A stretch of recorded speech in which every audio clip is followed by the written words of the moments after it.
Familiarity. 8. The boy's words brought warmth to the lady's heart because this feeling of being needed hasn't been felt in her for a long time.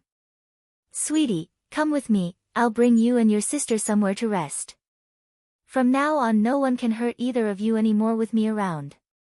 Her promise sounded like it was meant for the kids to hear, but in truth, it's also meant for herself as a vow in this case. Back in the corridor of the inn, Ningyu has been staring back and forth for signs of her Auntie Ning ever since the woman left for a stroll. That face showed she's very anxious and didn't like being left alone. Fortunately for her though, this girl didn't need to wait long and soon caught a glimpse of the long-awaited figure. Racing over and ready to cry out, Ningyu was happy in that split second, that was until she noticed the others tagging along with the lady, specifically the two kids that's making the woman giggle with laughter. This made her unhappy, very unhappy indeed because those fists had crunched up into a ball at this point. Nevertheless, she gathered herself after inhaling deeply to confront the situation. Auntie Ning, you're back. These two fellas are. She asks with a forced smile. Oh, they're both someone I met outside during my stroll. The boy's name is Bai Xiaochen and the girl is Dragoni. I saw that they are homeless and decided to take them in. What the lady didn't tell was the little guy would make her excruciatingly happy. Merely a single phrase would be enough to make her giggle with laughter, just like the beginning scene when she entered Ningyu's gaze. Hello little boy, little girl, my name is Ningyu, I'm happy to meet the both of you. The boy blinks and blinks, responding with a question instead, Auntie, what is your relationship with pretty granny? Having a kid call her a title far beyond her own age was, well, damning for the girl herself. Going stiff in the face like a cracked template, it's difficult for Ningyu to hold back the temper from her expression. You should call me sister. But, getting all teary, Bai Xiaochen really baked in the sad face, if you're calling her auntie and we're calling her pretty granny, wouldn't it be wrong to call you sister? Bai Ning couldn't bear to let this continue after seeing the boy's somewhat distraught face. Using a gentle voice to correct the girl, he is still a child so you shouldn't get hung on some title or name. Besides, he didn't address you wrong considering all things. He's a child I took in as a grandson earlier so he's right to call you auntie. Ningyu's body froze in that moment. She had tried for so many years in order to become Bai Ning's daughter, yet some unknown wild boy and girl could do so without her knowledge and in such short timing. Ridiculous. Unfair. Auntie Ning, pressing down her anger, Ningyu knew she had to say something to keep up her own image. I'm sorry, I am wrong, I shouldn't have been angry with a child. It's just. Auntie Ning is still so young. I only felt it's bad to call you a grandmother. Chuckling at the flattery, the lady almost found it amusing to be called young. I'm well over 40 at this point, which part of me is still young? If I had a daughter then her children would be almost as big too. Therefore, it's right of them to call me a granny. Besides, I really like this little guy so it's fine. Pursing her lips until blood almost faded from that skin, Ningyu really wanted to scream out in frustration. Thankfully for herself she had better reasoning than to argue the issue right now. There's always another chance at another place, she's not going to let this go. Ningyu's jealousy. 1. Xiaochen, Dragoni, I'll arrange a place for you later. As for your bodyguards, Bai Ning glanced at the two following behind him, I'll put them in the room next to you, how about that? A firework of smiles promptly bloomed across the boy's face, thank you pretty granny. I really like you, and now I won't have to worry about those bad people coming to make trouble. You little, Bai Ning couldn't resist giving the kid a ruffle on the head to emphasize her affection, don't worry, no one will be able to hurt you anymore. After she hummed this sentence, the lady then turns back to petite girl behind herself. Soft in her tone, I've taken him in as a grandson from now on, as his aunt, you must also help care for him. Don't be so fierce, okay? Ningyu didn't know why but she's been dreadfully disliking this boy since the second she set eyes upon him, especially that dazzling smile. Even so, she kept her tongue in place knowing better. Auntie Ning, I will take good care of little Xiaochen. I also won't get angry so casually anymore. But it's as if the baby fox had a grudge against the petite girl or something. The moment she said that was when the boy followed up with a remark that left her steaming. "Auntie, I'm hungry, can you get me some food?" This damn boy, how dare he call me auntie still? Does he really think I can't do anything to him because he has Auntie Ning backing him? Just when Ning Yu was stuffed full of unbalanced emotions, Bai Ning's soft gentle voice cuts in again. "You're, go prepare some food for them. These two have suffered enough while searching for their mother. It breaks my heart seeing how thin they are." Going from green to white, then back from white to green, the petite girl almost couldn't hold back her anger and lashed out. "Okay, I'll go get things ready," she grudgingly replied. Not wanting to let her Auntie Ning notice her flaming hate of the kid, Ning Yu almost bolted out of there in order to find a waiter in this inn. However, the devious and mischievous boy in question was apparently not done with his dig at the girl. "Auntie, I want to eat the osmanthus cake on the other side of street, can you go buy some for me? When I passed the stall earlier, the smell was amazing." The taunt had the added effect of making the girl clench up that hand into a ball. Afraid to even turn around to show her menacingly dark face, Ning Yu spoke with forced kindness. "No worries, I'll be right back with your osmanthus cake." Having said this, she ran for it in order to avoid being called again. Even a saint has their limits and she has reached hers. Pleased with what he has done, Bai Xiachen quickly removed the mean look in his eyes after the figure disappeared from view. Instead, he donned a lovely smile when speaking to Bai Ning. "Pretty granny, it's getting late now, so I'll take my sister to rest first. You should too." Oblivious to the jab the boy had done, Bai Ning continues to showing a happy face due to her mood. "Okay, you two rest for now, I'll come call you when dinner is ready later." After that promise, the lady then went ahead to prepare the rooms needed for the kids and their followers. Only then did she return to her own room after setting everything in place. Ning Yu's jealousy, too. Inside of the room, Dragoni sat next to her brother with eyes blinking in wonderment. "Gidge, is that Bai Ning? Really our grandmother? Is there a chance that it's just the same name?" Bai Xiachen shook his head, denying the theory. "I do not believe there is such coincidence in this world, perhaps something happened and made her lose her memory. Dragoni, we must follow her around until mother arrives." The reason why the little steambun was so sure Bai Yen would come searching for them was the contract inside of the old goat and snake. The familiars themselves may not be able to sense their mistress's location, but Bai Yen most certainly could through the bond. "Okay, if that's what you want, Gidge." Drawing a sweet smile, the little missie's compliance was as strong as ever. Pang! Suddenly, the door to their room was knocked open, drawing their attention to Ning Yu, who barged in on them from the outside. The girl was fierce and aggressive, slamming the box in hand in front of the boy. "Here's your stupid cake." "So fast," said Bai Xiachen with raised eyebrow. "It couldn't be something you got from the kitchen and not the next street over, right?" Despite the increasingly dark gloom hovering above her face, Ning Yu kept her voice low in order to avoid rousing Bai Ning to their conversation. "Why are you getting so picky and choosy for? You're nothing but a little beggar that Auntie Ning took in out of kindness. Know your place." Bai Xiachen's expression promptly turned somber as he stared down at the smashed box in front of himself. Not only was that remark from the girl an absolute insult, the food was as well in open form. "What relationship do you have with pretty granny?" he asks with heavier tone.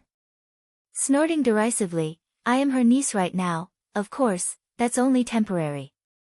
In the future I will be her daughter instead." "What do you mean by that? You still don't understand.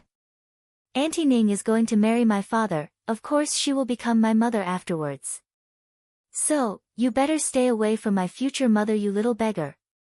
The boy could barely hold in the flare of rage brewing from within. "You say pretty granny is going to marry your father? Humph, why do I highly doubt that claim? If she really was willing to marry your father, then you wouldn't be calling her auntie still after being together for so long."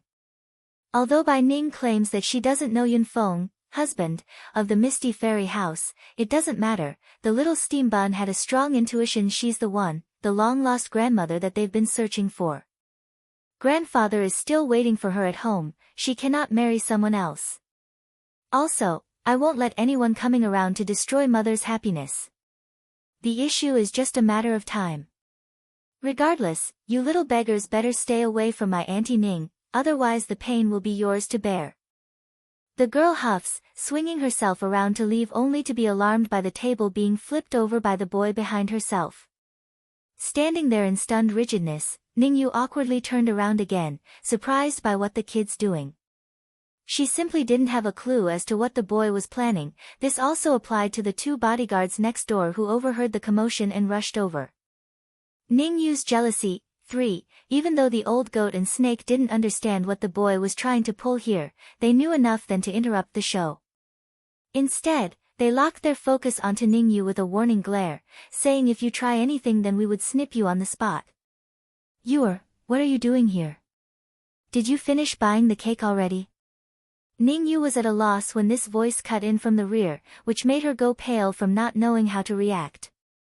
Biting her lip, she instinctively started to weep in order to win some points. Auntie Ning, I'm sorry. I got lazy and didn't go to the street over for his cake and instead asked the kitchen for some. This likely angered little Xiaochen, so. Faintly furrowing up her brow, Bai Ning first glanced at the flipped-over table, then at the weeping girl in question. It's obvious what has happened and she's not pleased at all. Even if you don't want to go out and buy the cake then that's fine, you could have said so to me, why do such deceptive things? What did I teach you since you were little? A person must be trustworthy, that's the basic rule in life. This bashing was not what Ningyu expected. Going stiff and disbelieving in the face, why is that the main focus? Isn't the main focus supposed to be about the table being flipped? How can Auntie Ning be so biased towards the kid? Xiaochen, Bai Ning heaves a long helpless sigh upon turning to the boy. If you didn't like the cake she bought then you could have asked her to buy it again, why get so upset? What if you hurt yourself? The boy didn't reply, only flushing red in the eye with tears quickly seeping out. Then as if determined after deciding on something, he reached over to grab onto Dragoni's hand and made a deep bow with his sister. Pretty Granny, I'm sorry but we will have to say goodbye now. Alarmed and anxious on her face over that, Bai Ning promptly explained herself, Xiaochen, I am not blaming you so don't get angry, I was only worried about your well-being. If you leave now then what about those bad people, what if they come find you again? I am not afraid, me and my sister have come all this way by ourselves. We can keep walking forward if we must. Getting stubborn on his face, the normal blue eye he had was now full crying out. Ningyu to one side could care less about the boy's safety, but she does care a lot about coming out on top of this situation. Sure enough, a touch of gloating pride could be found across this girl's cheeky face. Although Auntie Ning is biased towards this little shit, but as long as I can drive them away then it's all good. At most she will only reprimand me a bit and that's that. Dragony on the other hand still hasn't quite gotten along with the flow yet, which could be seen on her puzzled face at the moment. Huh? Didn't Gidge say we must follow grandmother around no matter what? Why are we leaving all of a sudden? Just when the little dragoness was bewildered by everything, the boy in question suddenly shot her a signaling glance that struck her like lightning. Instantly, she understood and cried out as well. Gidge, I don't want to go, I'm afraid of being taken away as a child wife by those bad people. I'm scared. Meanwhile back over at the doorway, Dragon Flame was absolutely flabbergasted by the two kids' ability to put on a show of this caliber, especially that remark about being a child wife. What a word to use. Don't be afraid Dragon, I will protect you. Tightly hugging his sister like a stubborn kid that's trying to forcefully put on a mature face, and, even if we encounter greater danger in the future, it's nothing compared to being treated as a beggar. But I really like Pretty Granny. While wiping the tears and snots from her face, the little missy suddenly threw herself into Bai Ning's leg to cling onto the lady. Pretty Granny, please don't drive me and Gidge away, we will be good okay? We are very good. We can help babysit your future baby and never make you angry. Ningyu's jealousy. 4. Bai Ning didn't expect to hear anything like that from the boy's mouth so her reaction didn't come right away. What little beggar? What's going on? Babysit? What babysit? Where am I supposed to get a baby? She asks everyone in the room, trying to get some clear answers. Timidly looking up to lock eyes with the lady, Dragony puckers her lip like she's suffering from some great grievance. Just now this auntie said you are going to marry her father, and that you are going to be her mother soon.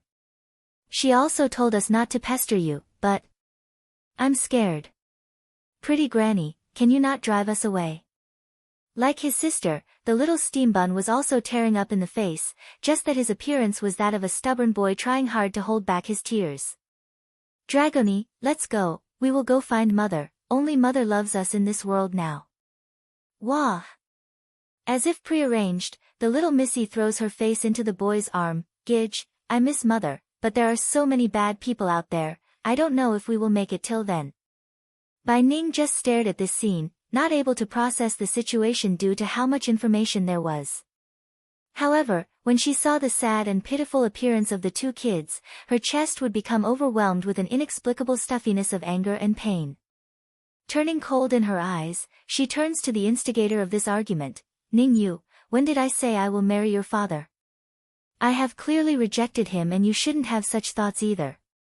Also, these two aren't some sort of beggar I brought back from the outside. You have no right to drive them away from me. The petite girl got pale as she staggered backwards. Auntie Ning, I really didn't. Didn't? You mean that they're lying instead?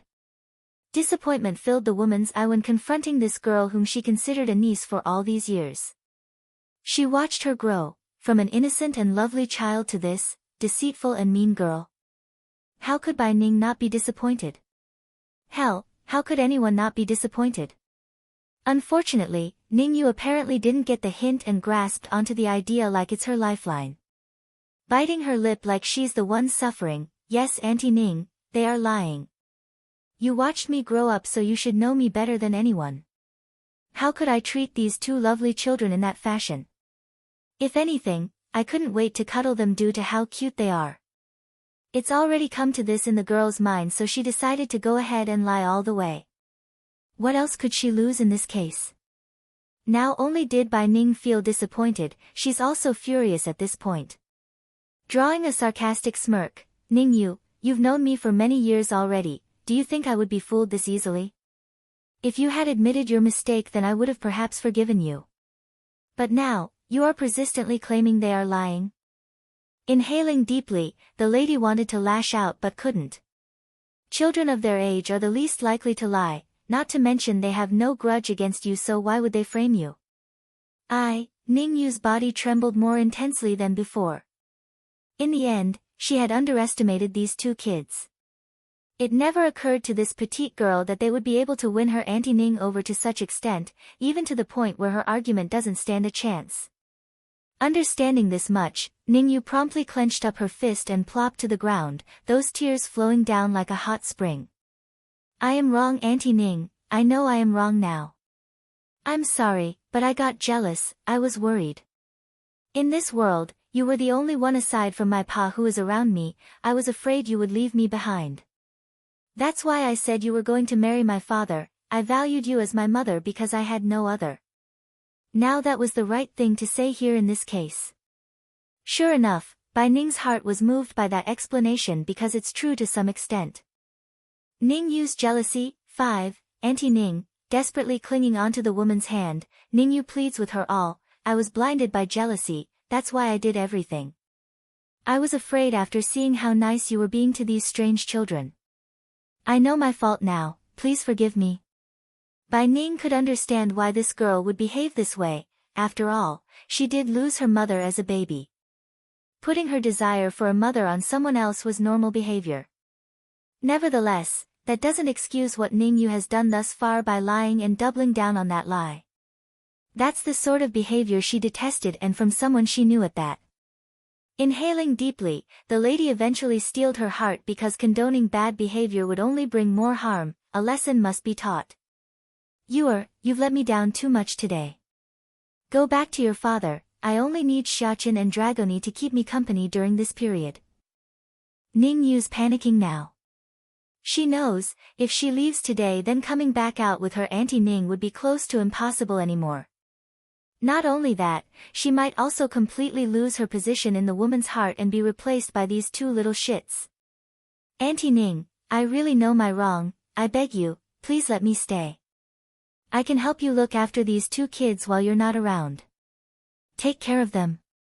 Bai Ning evokes a smirk similar to sneer due to how ridiculous that last bit was. You're not going to be satisfied until you completely drive them away, do you? No, I'm not, please believe me. The girl pleads, her hand desperately grasping onto the woman's sleeve and unwilling to let go. The situation looked bad for Ningyu regardless how one examined it. However, it's then that the little steam bun stepped in with an unexpected defense. Pretty granny, if she wants to stay then let her. Stunned by the remark, Bai Ning bows down to eye level with the boy. You're not angry anymore? I was never angry, so let her stay, pretty granny, okay? Flashing a wonderful smile, it's hard to believe there's even a hint of malice in the boy's words. Alright, if that's what you wish. Truly, the lady didn't have the will or heart to refuse him, regardless of her own opinion on the matter. Lowering her tone by a notch when speaking to the girl, since Xiachen is defending you, then I won't insist on you going back anymore. However, if I find out you were to perform the same mistake again like today, then I won't forgive you anymore, understand? Also, I won't ever meet you or your father again in this lifetime. I promise, Auntie Ning, I promise. Relieved inside, Ningyu couldn't ask for a better outcome. The only issue was the level of pampering the lady was giving to the little steam bun. It's gnawing at her heart and making it unbearable. Then go back to your room first, the kids still need to rest. Stopping to give the boy a rub on the head, Bai Ning didn't bother to give any more attention to the girl behind herself. Now Xiachen, tell me who those bad people are, I will help you get revenge on them so they can't ever come make trouble. Nodding with bright twinkling eyes, a brilliant smile comes out of the boy's face. Pretty granny, if only you are my real granny, then that would be great. Giving a faint chuckle at the boy's comment, you silly, isn't it the same if you just call me pretty granny? Same. Of course not. Bai Xiachen inwardly protests, knowing full well that won't do. What if Grandpa Yunfeng finds out? He will definitely be unhappy if I'm speaking to Granny Ning like some outsider. Oblivious to what the kid was thinking inside, Bai Ning instead turned back to the girl who was still lingering at the door. Frosty in her voice, you're still not going back to your room? Pained and suffering inside at the harsh tone, Ningyu felt indignant right now. Not uttering a word, she fled the room for her own without looking back. Very soon, everyone has gone, leaving only the two kids inside the room with the door closed. Gidge, why did you ask her to stay? Losing the weeping picture from her face, Dragony returns to her curious self from before with a hint of confusion mixed in there. Ningyu's jealousy, 6, dummy. Bai Xiachen knocks the girl on the head out of frustration. Granny helped raise the girl for many years, there's no way they would have no attachment to each other. If we drive her away, then the girl and her father would definitely become an issue in the future. I'm not going to risk having someone steal our grandmother away somewhere down the line. Grandmother belongs to grandfather. As their grandchild, I have a duty to keep them together. Still doubtful in the way she blinks her eyes, Dragony apparently didn't get it yet. So, the boy cunningly smirks, in order to avoid having this danger lurking around in the long run, we can snub the bud in its early stages. See Dragony, keeping her around will allow us to do just that, eliminate her place in Granny's heart. Blinking like stars in the sky, the little missy finally got it. Gidge is so clever, you are the smartest.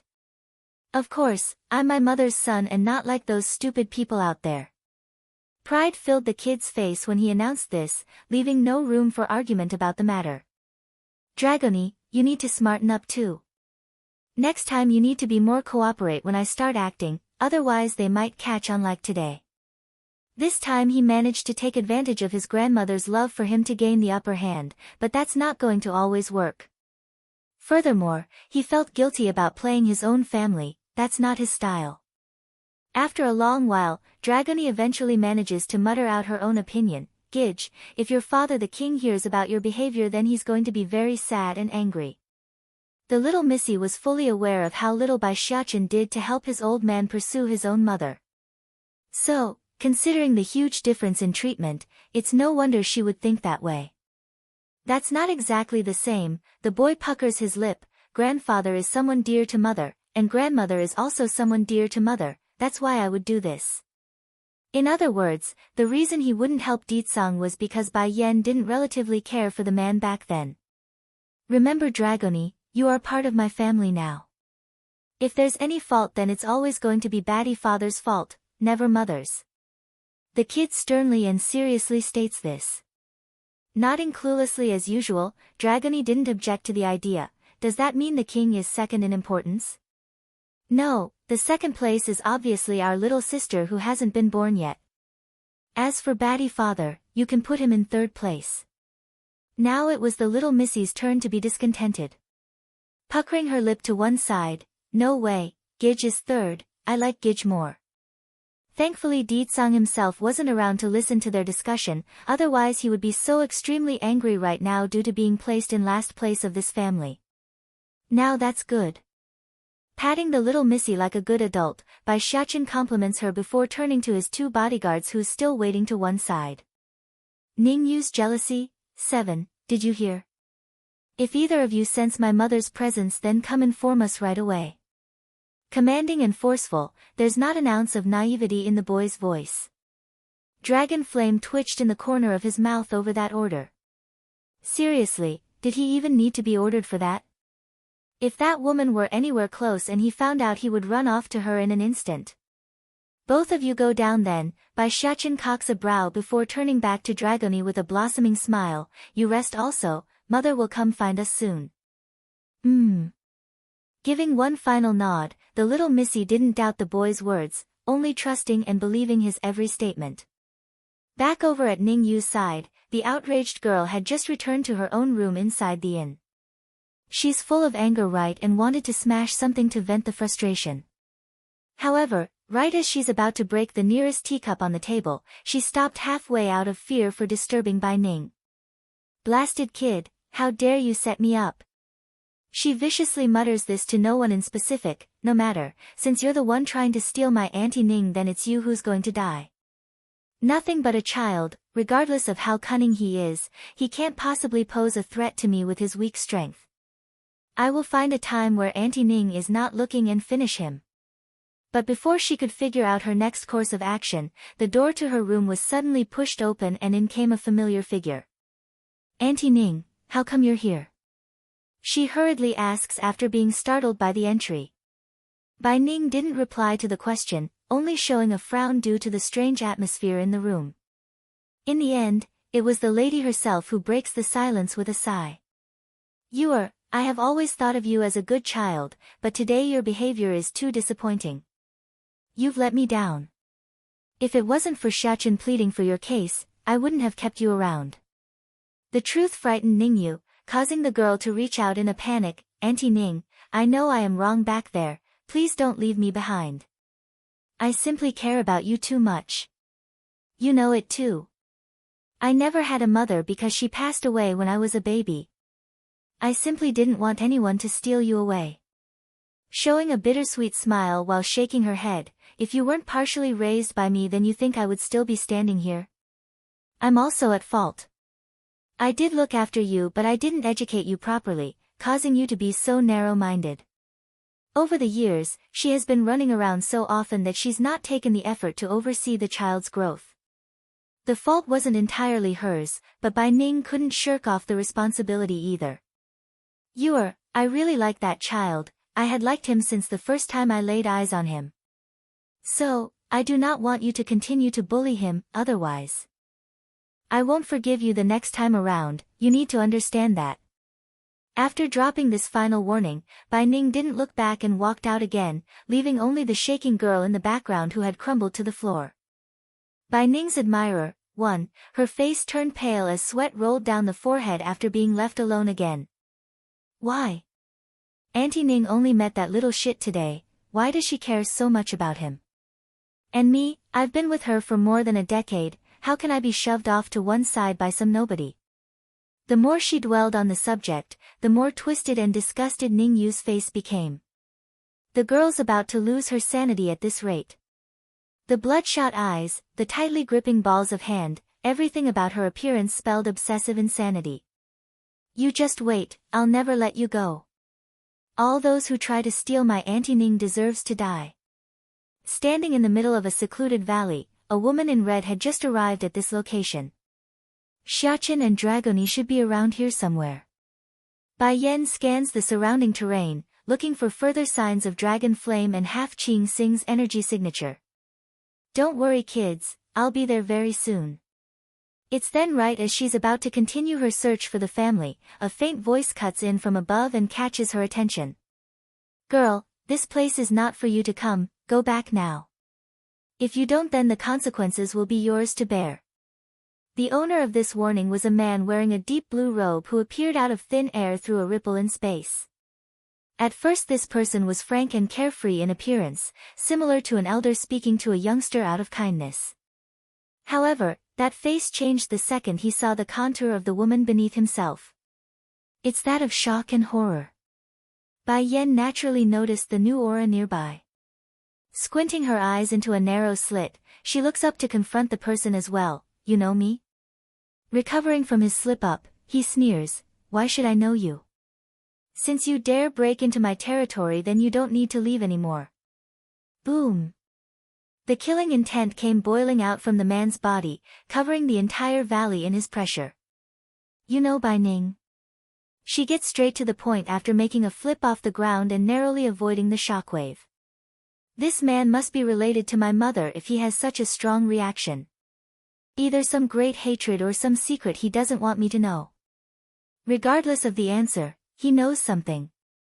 Ning Yuan's response was a simple one in this case, a cold smirk and a direct attack. Bang! Making a direct hit with a palm strike to the chest, the man's sudden attack causes the woman to spill blood from the mouth due to the abrupt hit. Turning hard and cold in the face, Bai Yan endures the stinging pain and speaks out again, I knew it, you know Bai Ning for sure. What is it? A vendetta, or some secret you won't reveal to me? Though the truth wasn't conclusive yet, Bai Yan didn't care because her body told her all she needed to know. That powerful sense to get closer to the woman from that day, the urge to cry out, everything pointed to a bond of blood. Young girl, knowing too many things won't do you any good. However, your luck is very good, you actually ended up coming to me in person. Now I won't let you live to see her. Bai Ning's admirer, too, Bai Yan's expression sank at the imminent threat to her own life. According to the woman's own assessment, this man was likely at the high divine stage while she herself stood at the bottom divine level. It's not looking good no matter how she weighed it. For one, she didn't have Dragon Flame or Half Qing Xing around, so relying on backup was out of the question, and she only has her sword Godslayer around, the terms are not looking good. Flickering a cunning light in her eyes since fighting was out of the question, Bai Yan suddenly cried out and pointed to the area behind the man, Bai Ning? Bai Ning? What? Drained of color from his face, Ning Yuan hurriedly swings his head around in search. However, what he found wasn't the familiar figure of the woman whom he loves, it's emptiness. There's nothing, only air and the occasional bristling of the breeze against the greenery. Outraged at being tricked, the man immediately swung his head back towards the woman in question. Unfortunately for him though, no one's going to sit around and wait for him to kill them. Stinking girl, how dare you deceived me! He cries out in utter disgust towards the trailing red light that disappeared from his view. Make no mistake, Ning Yuan was not one to be so easily fooled. The only reason he was in this case was because of Bai Ning's name. He would do anything to get on her good grace, and by anything, it's anything. Not far away, Bai Yan was still fleeing for her own life when she cast a glance to the back, and that's when she saw the man right at her tail. Her heart pumped at this sight. Without another thought, she drew her Godslayer out to block the oncoming punch. In a roaring explosion of force, Bai Yan found the air fleeing her chest as metal met flesh from the exchange. Tumbling right out of the air, she crashes down to the floor in a loud smacking thud.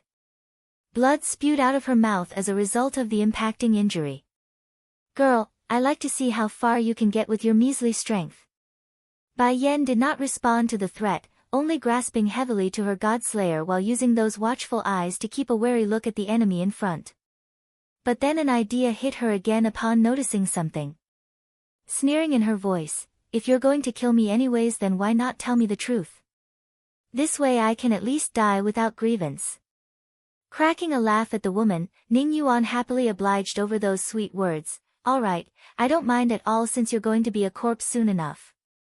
Taking a couple of steps forward, the pressure surged out of the man's body and swamped over Bai Yan's face and made her flinch. "I have no grudge against her, on the contrary, Bai Ning's the woman of my world, I love her." When speaking about his greatest desire, the man gradually lost the murderous intent in his eyes and replaced it with gentle kindness, a sight Bai Yan didn't expect to see from the person. "I fell in love with her at first sight years ago. At the time she had just given birth to a daughter not long and sent the baby away. Apparently she was being pursued by some enemy, and that's when I picked her up by passing through." A gleam seems to glow out of his eyes when recalling the past tale. Bai Ning's admirer, 3, but she just won't forget about the other person, always longing for him despite not remembering his name. "Why? I've stayed by her side for so long, and I don't even mind if she's married before and with a child. Why won't she accept me?" Against that logic, Bai Yan only wanted to snicker a sneer due to how shameless it was. "So that's how you assume things. Just because you don't mind, she must marry you then. If I were in her shoe, I wouldn't want to accept a narrow-minded person like you either." "You shut up." Ning Yuan snaps back, his eyes spewing glares of fire. "You think just because you're her daughter that you're the same? I did so much for her, why wouldn't she be moved? Furthermore, because of her, I ended up having a baby with another woman." Pricking her brow in surprise, Bai Yan didn't expect an excuse like that. "She made you have a baby with another woman?" "That's right." Ning Yuan seemingly couldn't grasp the outrageous logic there and clenched up his face with gritted teeth. "That day I was hurt by her denial and mistakenly got myself drunk into bed with another tramp. Originally the experience didn't mean anything, but that harlot bore my child. And then she accused me of being irresponsible. Due to that reasoning, I ended up marrying that whore for her sake. Thankfully Ninger lost all her memories at one point, I still have a chance." Bai Yan's sneering mockery only grew deeper after hearing all that nonsense. "Now let me get this straight. You getting drunk and then sleeping with another woman is my mother's fault. Then getting another person pregnant is also my mother's fault. Ha, that's the first time I heard something so outrageously stupid. Just admit it, you are nothing but a disgrace that uses the other sex for your own self-indulgence. My mother never had you in her heart and she never will." Going stiff after being pointed out with the truth, Ning Yuan snaps back with crumbling insanity. "You filthy bitch, if you keep talking nonsense then I'll kill you now." Ticking the corner of her lip into a snarl. "Now, what, just because I'm speaking the truth? You're only lashing out because you know I'm right." Boom. Raging out with power, the man locks onto Bai Yan with glares of red and death. "Die." Whether it be because of her relationship with Ninger, or the words she said just now, this girl must die. Under the barrage of hits coming down from above, Bai Yan's body went flying backwards again until it slammed into a huge oak tree. As a result of the pain, she could barely keep the air inside her lungs at this point. Even so, this woman who never backed down in her life continues to resist, standing up and continuing to confront the man's pressure. "I wasn't certain if Bai Ning is my mother or not earlier, but now I can say for sure she is.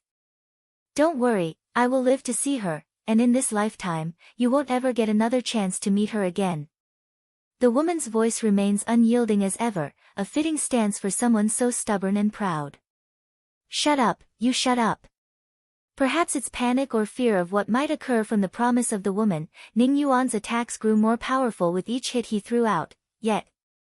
Unlike the last assault, Bai Yan's figure never once took a step back, not one. Bai Ning's admirer, 4, Ning Yuan may not want to let this woman in front of himself live, but not even he could ignore how persistent the lady was by rooting herself to the spot. "What a shame, if you weren't related to Ninger then I might have accepted you as my apprentice. But you are, and for that, you can't live. She belongs to me in this life." When proclaiming this, a look of madness gripped the man's face like he's lost it. Huffing a grunt at the shamelessness, you think just because you wish it that you will be able to stop her from returning to her family? Aside from me, there are many others looking for her. One day my father too will find her. Wordless at the notion, Ning Yuan flared red and reappeared before Bai Yan's face, his hand tightly clenching the lady's collar like a lunatic. Tell me, where the hell is that man? If I kill him then no one can take her. Naturally she wouldn't spill the beans and mocked him some more with her smirk. Damn wench, if you don't tell me then I will make you suffer more than death. So what's the plan here by provoking someone that's lost all reasoning? If it was earlier then Bai Yan wouldn't have any of course, however, that changed the moment she crashed into the oak tree. Just now the bond between her and the old goat has reconnected, meaning she's able to call her two familiars over. Time, that's what she needed, and that's exactly why she's stalling. If you want to know then why not ask my mother instead? Ho ho. A snarling growl filled Ning Yuan's lip. If she was willing to say then she would have told me before she lost her memory. Now I got no way to find out because she can't even remember. I'm giving you one more chance, tell me now. Leaning against the stump of the fallen oak, Bai Yan didn't care and closed her eyes to allow the man free range to wrangle her collar. Silence was the best and it's the reason he's keeping her alive. You slut. Bang. Aggravated by the resistance, Ning Yuan throws another punch, but this time it's for the lady's face instead. Sensing it due to the wind blowing in from the front, Bai Yan reflexively blocked with her Godslayer. Just like the last time, the recoiling shockwave was devastating when flesh met metal, causing the lady to throw up blood from the mouth again and making her complexion go pale white. Not done yet, the man throws another, and several more punches in quick succession afterwards. But right when he's about to finish the job after losing his mind, he somehow couldn't. Inches, only inches away, Ning Yuan's fist stalled, hanging there in midair like he's frozen solid. Bai Yan also noticed this oddity, believing her life was about to end as well at first, but then she soon realized why. Looking down, a muscular hand of pristine grace had wound itself around her waist, giving the lady the oh-so-familiar protective sensation from way past. Bai Ning's admirer, 5, Yifeng, why are you here? She murmurs this out without a second thought, almost tearing up due to his godbrother's sudden arrival. This man saved me again. I might not ever be able to repay the debts to him at this rate. Chu Yifeng didn't respond right away, only loosening his hands first and pulling the lady behind himself for protection. Wait here for me. After saying that, the picturesque man then locks onto the foolish foe who still doesn't understand who the interloper was. Boy, you'd better mind your own business, otherwise. Ning Yan narrows his into a squint, the threat obvious. Acting like he's not heard the warning at all, Chu Yifeng presses forward with casual strides that seemingly made Ning Yuan flinch from the mountainous pressure coming off of his existence. The strength of this kid, it's not normal. Ning Yuan inwardly exclaims, finally realizing the boy wasn't someone he could easily crush if he didn't take him seriously. Do you know what kind of ending befalls those who hurt her? The young man's voice was faint but bitter and cold. They have all died after I hunted them to the end of this world to make sure they regret it. Bai Yan went stiff after hearing that. True, this man whom she thought of as a brother has done exactly that since she arrived at the Holy Land. Never did he allow those who hurt her to get away afterwards. But sadly, she could never answer his feelings knowing fully well what he wanted, and for that, she owes him. Pursing her lip in the back, the lady suddenly found herself unable to look away from that stoic figure. She doesn't know why either, but she just got this strange feeling that the man before him has changed in some way since the last time she saw him. What was the change? Well, she doesn't know what either, it's just different. But then it hit her. From within the deepest part of Bai Yan's brain, a fleeting figure of someone she met only recently appeared. It's Chu Yi God's figure. Yifeng, what sort of relationship do you exactly have with that Yi God? She blubbers this out with uncertainty in her voice. Me and Bai Ning looking similar can be blamed on us being mother and daughter, we're blood related. But what's the deal with the two? They're practically printed out of the same silhouette. Aside from the aura that's slightly different, there's no difference. Chu Yifeng stopped moving then, giving the lady the illusion that he's stiff and rigid like she's caught onto something critical. Nevertheless, the strange behavior he had soon recovered to focus back on Ning Yuan who had begun his attack. I told everything to this stinking bitch, no matter what she must die here today. The scum vows inwardly after throwing the first punch. Chu Yifeng remains unfazed and indifferent as ever naturally, even if his opponent was an incredibly strong one. With a wave of his sleeve, he repels the first attack in addition to throwing a punch of his own. Boom! In an instant, powerful shockwaves rocked the valley due to their fists colliding with one another. Trees were destroyed, rocks crushed, and the whole terrain a cratering mess. Yifeng. Bai Yan cries out in urgency. Looking behind herself, she attempts to find signs of her two familiars who should be arriving soon. Sadly, they were nowhere to be found still and left her disappointed and panicking. Mother and daughter reunion. 1. Ning Yuan was furious as the fire burned within his chest.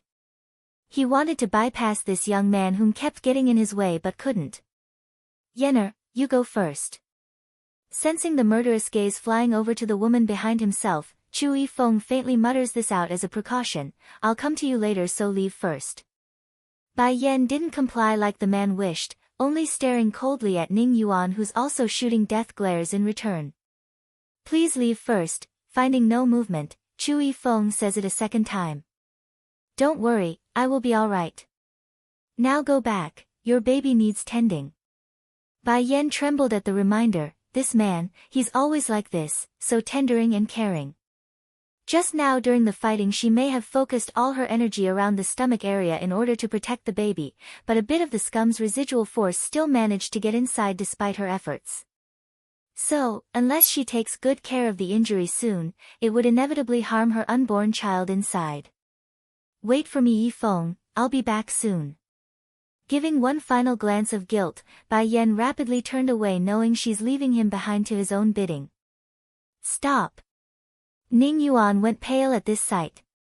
Despite wanting to stop this from happening, the scum couldn't go any further because the second he took a step forward, the young man's figure had come again and blocked his path. Your opponent is me. Always as indifferent but with a cold chilling note, Chu Yifeng's expressionless face was unreadable, which only provoked the scum further in this manner. Both men are powerful individuals in their own right, as a result, the friction and force created by their auras pounding against each other was incredible and awe-inspiring. Boy, the woman's baby, it's not your child is it? Yifeng didn't answer, only calmly gazing at the scum for signs of movement. And due to this silent attitude, it gave the bastard the answer that he wanted. Is it worth it for a woman who would bear another man's child? Ning Yuan throws another punch after saying that but was caught by the boy's hand instead. In this scum's view, the woman he loves could only bear his child and no one else's, that's why he's getting so confident. So what? So what? This light and mild retort from Chu Yifeng left the scum stunned and blown away. Truly, Ning Yuan never expected another man to be able to withstand such a thing. That's equivalent to a wife cheating on their husband in his mind. I promised her before in this life that I will never let anyone hurt her and her children, that means no one. Exactly like this young lord of the Holy Land says, he's done precisely just that and kept to his oath. He's a true man. So, as if making a statement, the grip around Chu Yifeng's hand tightens again, creating a crunching sound against the scum's fist. Is this boy really stupid or just acting? Dilating his eyes inwardly, Ning Yuan couldn't believe his own ears right now. It's already bad enough to protect another man's woman, now he's also protecting another man's child. Isn't this as stupid as it comes? Ning Yuan couldn't hold back his derisive sneer at the thought, you don't want me to kill her? Fine, I will make sure I kill her then. Boy, I admit you're quite the strong one, but compared to me, you're still lacking. As usual, Chu Yifeng didn't speak and ignored the man's taunt, which only made the scum more outraged and more furious as he withdrew his fist. Now an immeasurable force hovers around both men's body like it's going to crack the sky itself. Mother and daughter reunion. 2. Bai Yan's figure shuttled through the trees at incredible speed after she made her escape, only stopping after her body could no longer sustain itself due to fatigue. Sweating droplets across her forehead, she wordless rubbed her own belly since the last of her excess energy was spent on protecting the baby. "I'm sorry for putting you in danger, I'll check on you right away." Gently smiling, she then quickly pulled out a replenishment pill to help recover some of her lost strength for the task. "But I believe in you, my baby. No matter what happens, you will continue to stay with me because you are strong." Seemingly able to hear her cooing voice, the unborn child sends a heavy kick to her tummy as a response.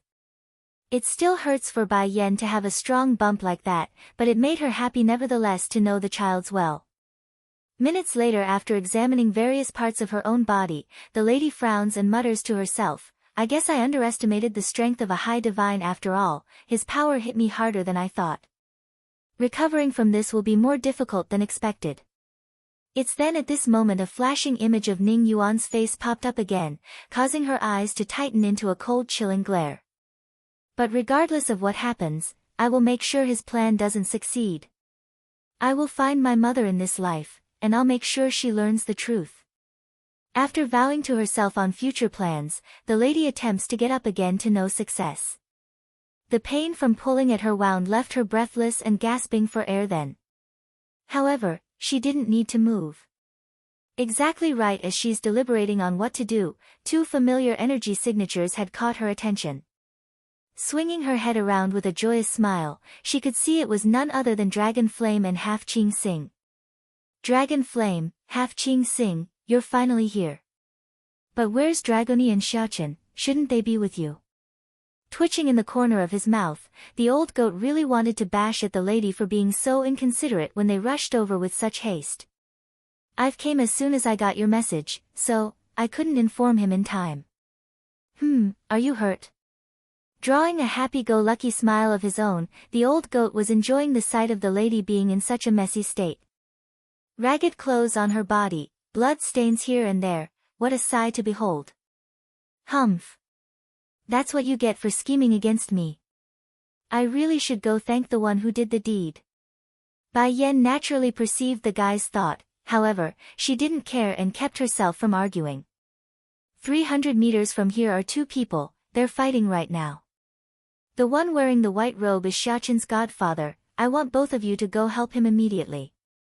Dragon Flame and Half Qing Sing both didn't want to help, of course, they got nothing to do with that conflict, but because of the constraints placed onto their soul due to the soul-binding contract, they could only do as ordered. Though begrudgingly, of course. Mother and daughter reunion, 3, oh right. Seeing that the two were about to go, Bai Yan hurried to ask for one last key detail, "Where is my son and daughter?" "I'll go to them right now."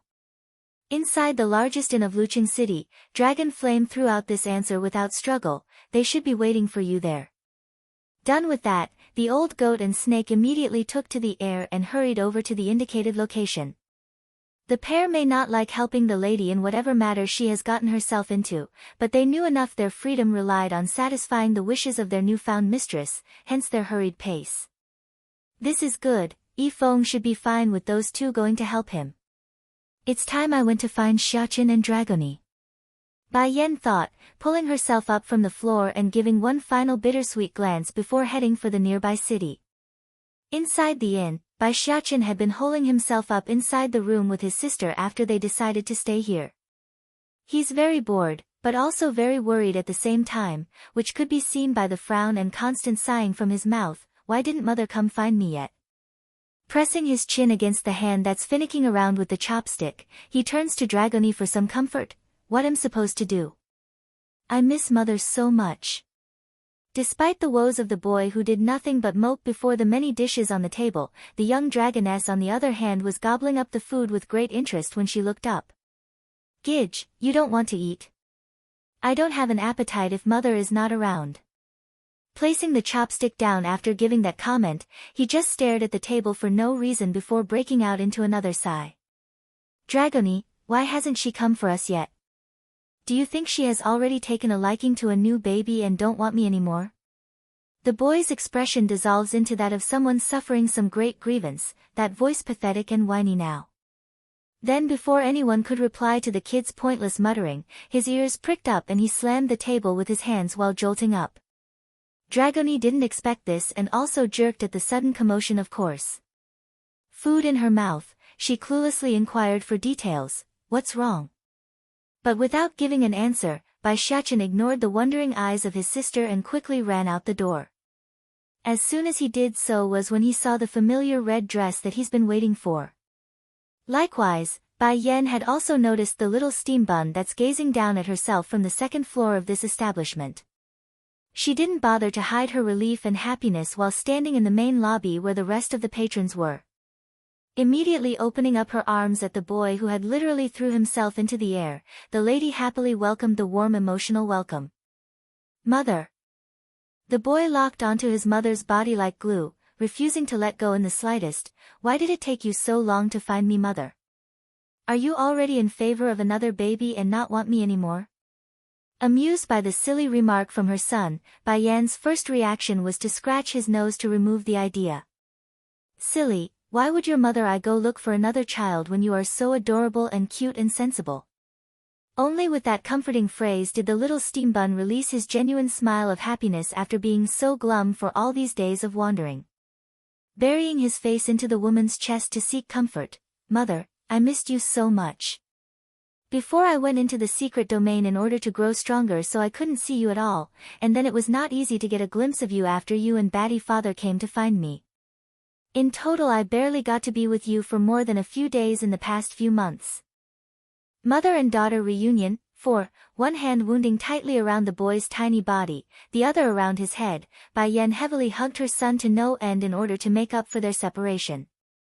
And as if to answer her calling, Dragoni had also ran down from the stairs by then, her face just as excited as the boy but with two braids flinging up and down due to all her running. "Dragoni, I'm here now." At first the little missy was still standing in front of her own godmother in a dumb dazed state due to how suddenly she arrived at their place, but that instantly changed and evolved into a honey-sweet smile as she pounced as well upon coming back to reality. Now it was Bai Yan who was taken aback by how much these two kids were attaching themselves to her. Truly, she never expected they would miss her to such an extent. "Looks like I was wrong from the very start, making them wait at the demon realm wouldn't have worked from the beginning considering Xiachen's clingy personality. I should have expected this." "Mother," Bai Xiachen suddenly grabs onto the lady's hand after the embrace, "I have something to tell you, But before the boy could divulge whatever's on his mind, a soft gentle voice had come in from the second floor and catching the group's attention, "Xiachen, did your mother come find you?" Drawn by the signature of that voice, Bai Yan turns to look upwards and was rewarded with the familiar blue dress and face from not long ago. To say the person was a body double of herself wasn't an understatement. Likewise, Bai Ning also did the same in this case.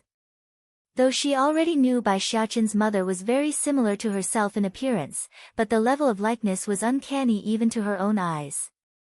"You," Bai Yan's voice sounding shaken by the encounter, she splutters and ends up saying nothing due to the emotional waves running inside.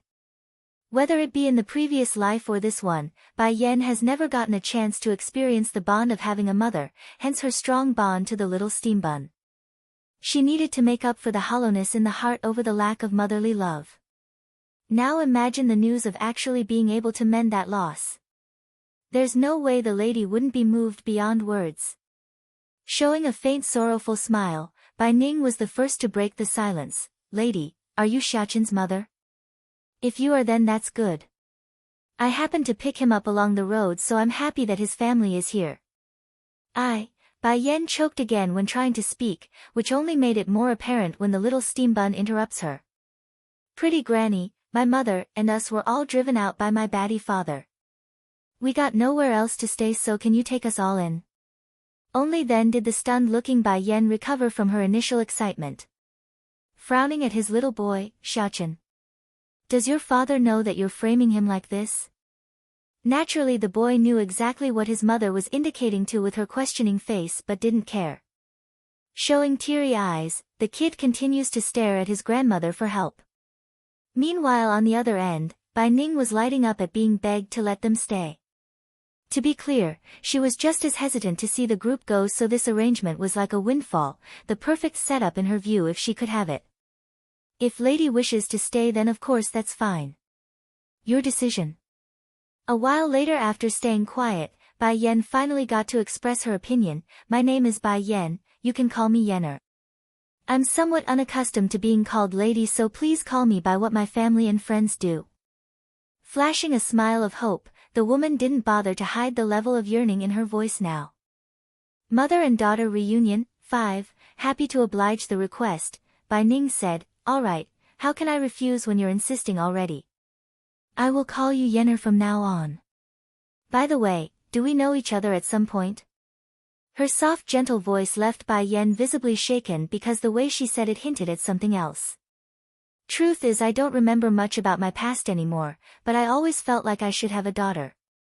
I know this because I was holding a baby's doo-doo when I came to again after losing my memories. So, I've always believed my loved ones would come find me one day.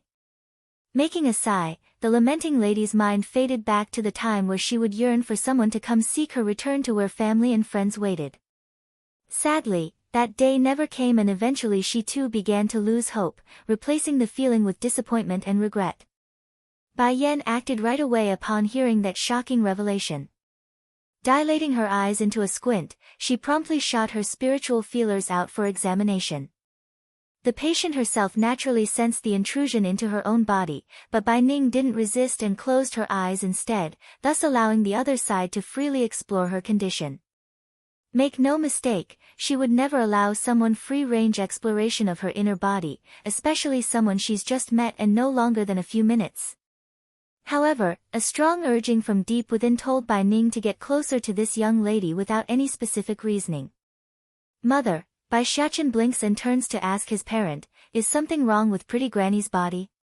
Showing a complex expression, Bai Yen eventually spoke to explain her findings. Her memories has been sealed, that's why she couldn't remember the past. Sealed? Visibly shaken by the news, Bai Ning furrowed her temple until the entire face had scrunched up. My memory loss is not because of an injury, but a seal? Who could have done this to me? It looks like she is unaware of her own memories being sealed. Bai Yen thought, her eyes narrowing into a dangerous slit because she could already guess who did it. Forgive me for asking, but do you know someone by the name of Ning Yuan? Brother Yuan, you know him? Surprise apparent on her face, Bai Ning reveals a smile at the mention of the name. During the years when I lost my memory, it was Brother Yuan who kept me company. He's a good person and saved me from danger several times already, so I consider him someone as close as a brother. The only shame is Brother Yuan having unwanted ideas about me, otherwise I wouldn't have snubbed him and kept my distance lately. Bai Yen could see the sort of face her mother made at the mention of that scum, that's why she held back on saying more than it's required right now. Trying to poke at someone who's made such good memories in someone that has lost their past wouldn't be a wise choice. In fact, it could ruin her own chances of taking back her own mother before their relationship could even begin. Auntie Ning. Dun dun dun. A series of running steps unloaded between the stairs, followed closely by the appearance of a beautiful-looking young girl hovering on the petite size. Though that face was innocent and kind-looking on the surface, but the dirty light in those eyes couldn't be completely hidden when skimming over the kids in that moment. Auntie Ning, this lady is... Oh, her name is Bai Yen, Xiachen's mother.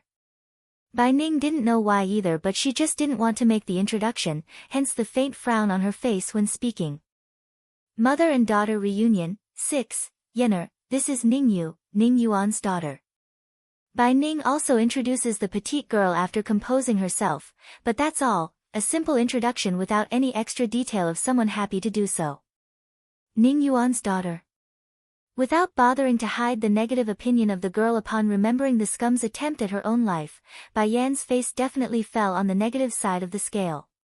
Sister Bai Yan, Ning Yu naturally didn't miss the behavior but nevertheless kept to her smile.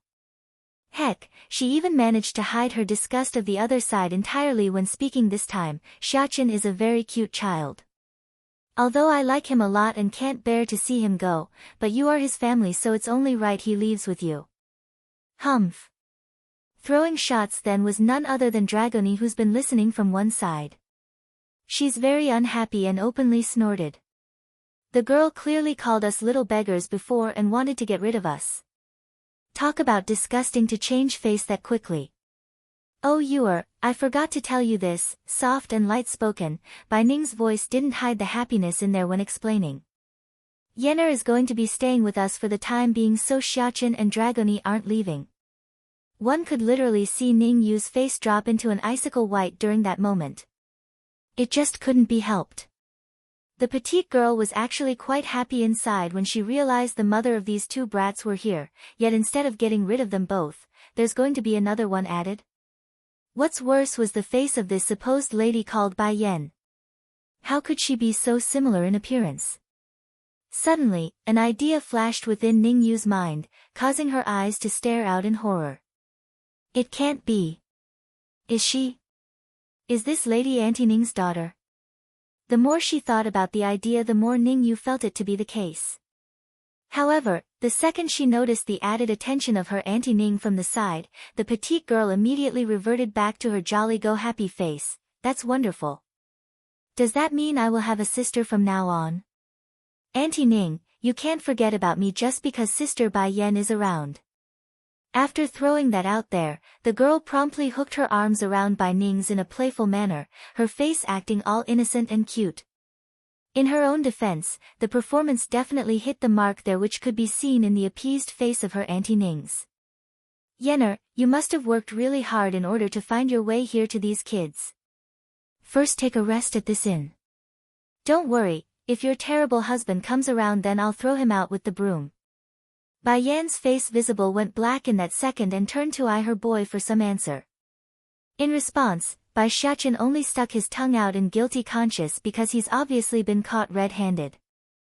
Bai Yan had wanted to address mother like she should but quickly remembered to stop herself. Changing her words, Auntie Ning, I will take Xiaqin and Dragoni to rest first. Despite her efforts to remain silent on the secret, Bai Ning's ear wasn't one to be fooled so easily. Freezing up with a amazed look, the woman in blue snatches on like someone catching a lifeline. What did you just call me? Hesitant in her voice, Auntie Ning. No, not that, the word earlier. Did you call me mother? Truly, this woman who lost her memories didn't know why she's acting this way either. She's just... Well, she just could hold herself back and began to weep. Ning Yuan and his daughter's scheme, 1, Pretty Granny. Bai Xiaqin draws a huge innocent smile. Then, my mother never met our grandmother when she was young, that's why she called that out after meeting you, she found you two similar in appearance and couldn't help it. Pretty Granny, why don't you become our grandmother for real? That would be wonderful if so. The little guy's big blue eye was bright and twinkling with stars, a huge contrast to that deep black eye which still gave off an eerie chill when met. Bai Ning's heart trembled at the explanation. Silently raising her head to meet Bai Yan's, the voice in her throat carried a trace of caution and nervousness, like what she's about to say would either ruin this meeting or bring it to a higher level. Yenner, since we are so well fated, would you be willing to be my goddaughter? There's no question in the lady's mind that Ning Yu has been faithfully following herself for many years, but it doesn't the fact that the hollowness in her heart couldn't be filled by this child. Now this was where Bai Yan and her son came in. The moment she met them was when that hollowness faded away, replaced firmly by the yearning and desire of someone meeting another precious individual in their life. This feeling was indescribable and difficult to ignore. Auntie Ning. Ning Yu finally lost it, her nails deeply piercing into her own palm at the way the situation was heading for. Based on what? Based on what can this woman and her two kids steal my Auntie Ning? What right do they have to steal someone else's important person? Despite the outcry, Bai Ning continues to remain oblivious to the effects of her own words. It's crushing the petite girl inside. It's not like the lady was being cruel on this matter, she's just too fearful of being rejected right now by the one person whom she yearns for the most. Likewise, Bai Yan also felt that connection right now, making her all emotional as her hands pressed against her own chest. Is this what they call mother and daughter bond? Mother, soft and shaky, Bai Yan's one word stiffened the nervous grandmother and unsealed the dam of tears already swelling around the eyes. Good child, from this day forward you are my daughter. Don't worry, your children and you will never be in danger anymore, I will protect you all. Looking at Bai Ning's elated face, Bai Yan didn't say anything more. She knows revealing any bad news regarding Ning Yuan would be foolish and crushing to her own biological mother at this moment. However, that doesn't mean the situation wouldn't change once she got a chance to tend to that seal inside her mother's head. Thank you, mother, but me and the kids are getting tired, so I'll take them to their rooms first. Oh yes, silly me, you must be tired after coming all this way to find them. Go ahead, their rooms are just upstairs. From beginning to end, Bai Ning's attention never once left her real daughter. That's why she didn't realize the vicious expression hovering around the petite girl's face when watching the family's figures disappearing up the stairs. How did this slut do it? How did she make Auntie Ning take her as a goddaughter this fast?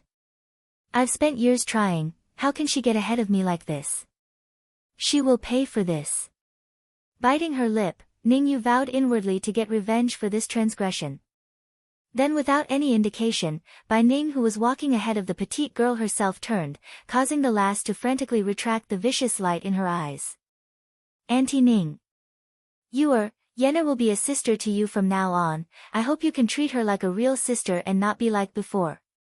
I won't repeat myself again on this matter after that disappointment, understood?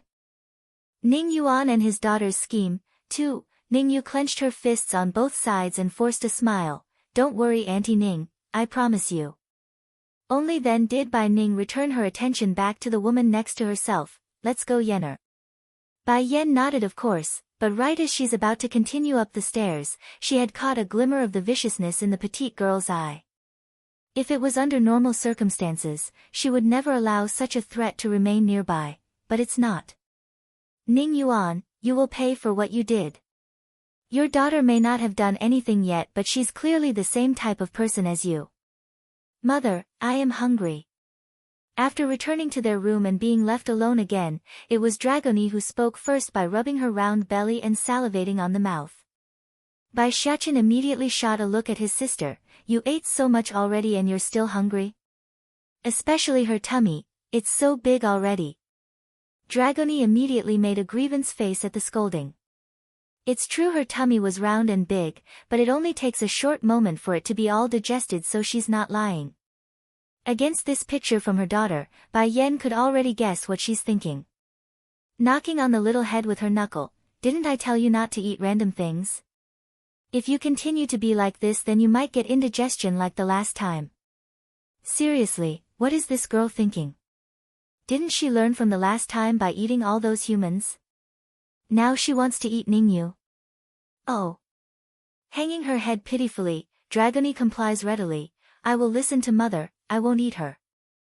Gidge, big brother, already said so. Mother is always first, so I must listen to her words unconditionally. Even if I'm hungry, I can't eat Ningyu. Not long after the small interaction inside their room, two familiar energy signatures had caught Bai Yan's attention while they were resting. It was Half Qing Sing and Dragon Flame, who has returned from their mission. Feeling a heavy weight lift off her shoulder, the lady urgently wanted some news. How did it go? Did Yi Feng suffer any injury? As soon as Chu Yifeng's name popped up was when the little steambun's eyes lit up. Hurrying to pull at his mother's arm for information. Mother, is Godfather here? Where is he? I miss him a lot. Slightly frowning at the reminder of a missing third, Bai Yan turns back to the two familiars. So where's Yi Feng? Why isn't he with you too? And what happened to that Ning Yuan? Answering was Dragony Flame. The man you call Ning Yuan ran away once we arrived, and that Chu Yi Feng left by himself, saying he has something to take care of. The wonderful news brought a wave of relief to the lady's heart. That's good then. If he's alright, then that's good. Unlike his mother though, Bai Xiaqin was rather disappointed on the face after hearing his godfather had left on his own. He's been missing the man a lot after they left the Holy Land back then, so it's another missed opportunity today. We didn't manage to kill that Ning Yuan guy. Dragony Flame begrudgingly throws out this comment on his own, his face angry and insulted. In this old goat's mind, there should only be a handful of people capable of escaping his grasp. Ning Yuan and his daughter's scheme. 3. It's then the snake also spoke up. You said so before. If we protect your son, then you will grant us freedom. does that still count?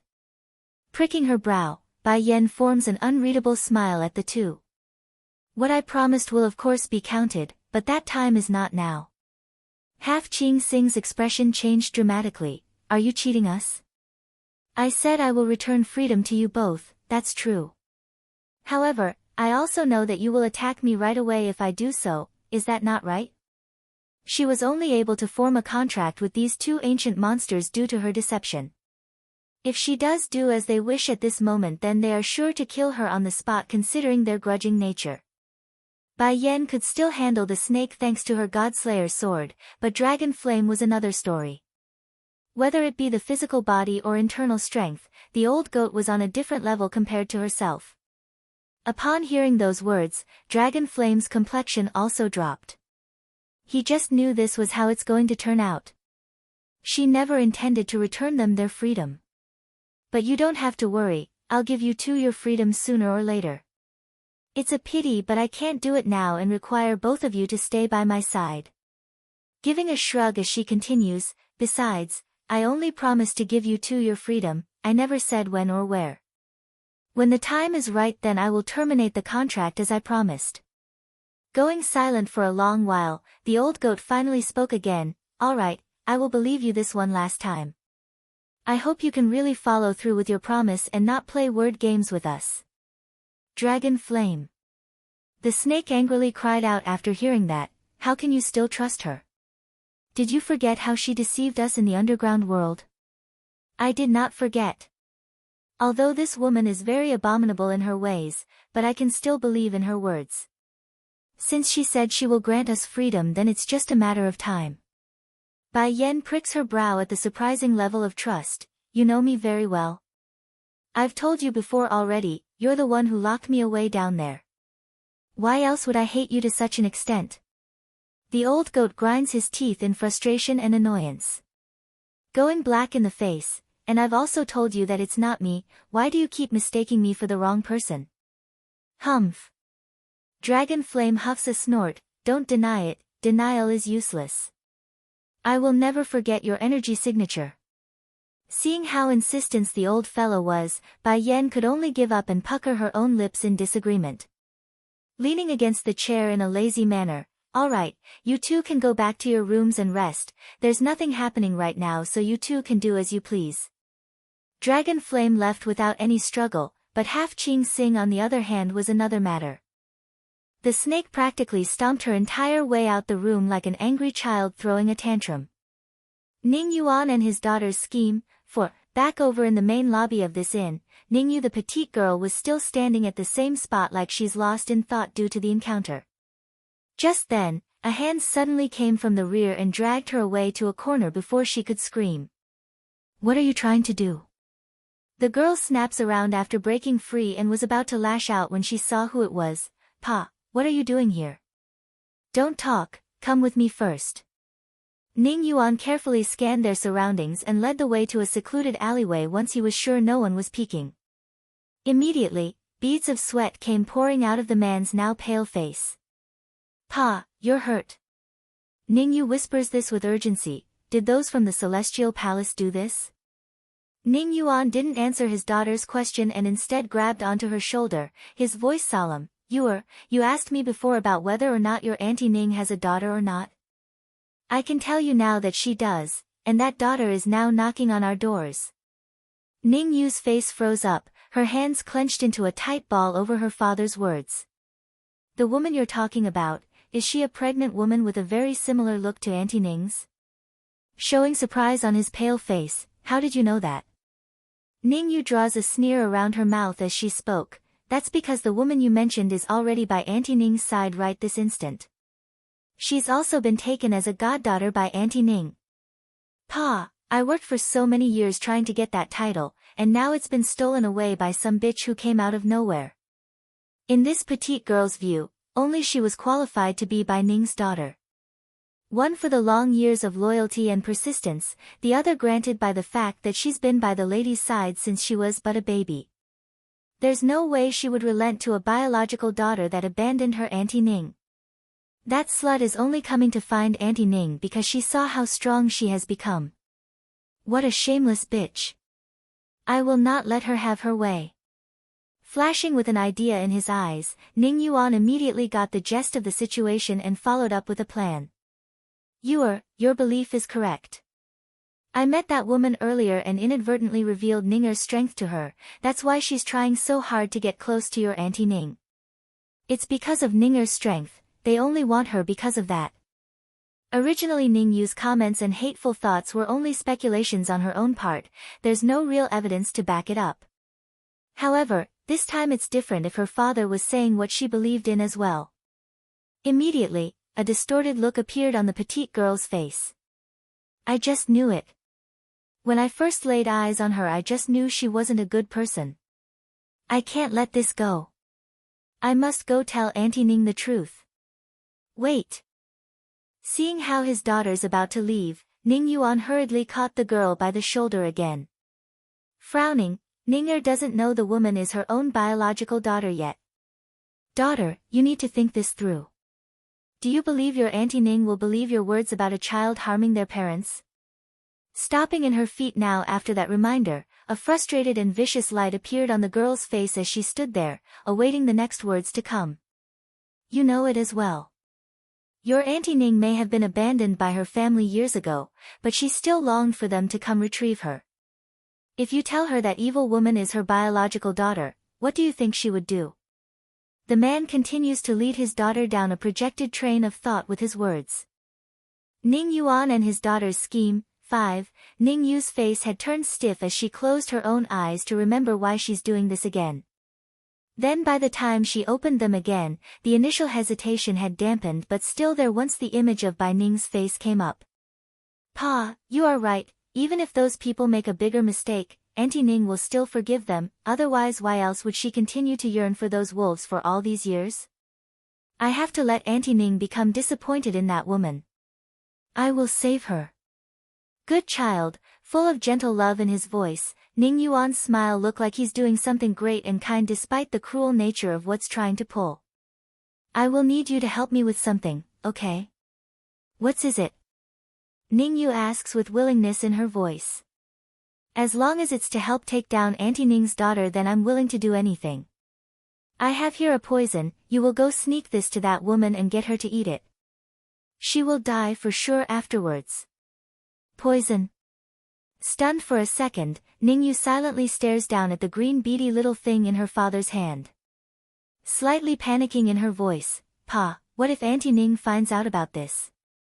If she finds out then she will hate me for sure. You know it as well Pa, I never had a mother since I was born, I can't afford to have her hate me. She was indeed very willing to deal with the likes of Bai Yan and her brats, but that's only to the extent of shaming them with misunderstanding. That way they would leave on their own and she herself not taking any risk. Now she's supposed to put her head on the line. Unsure and not knowing what to do, the girl tries to deflect the idea. Pa, I don't think this is the way to go. What if they find out? How about I lure her outside and you kill her instead?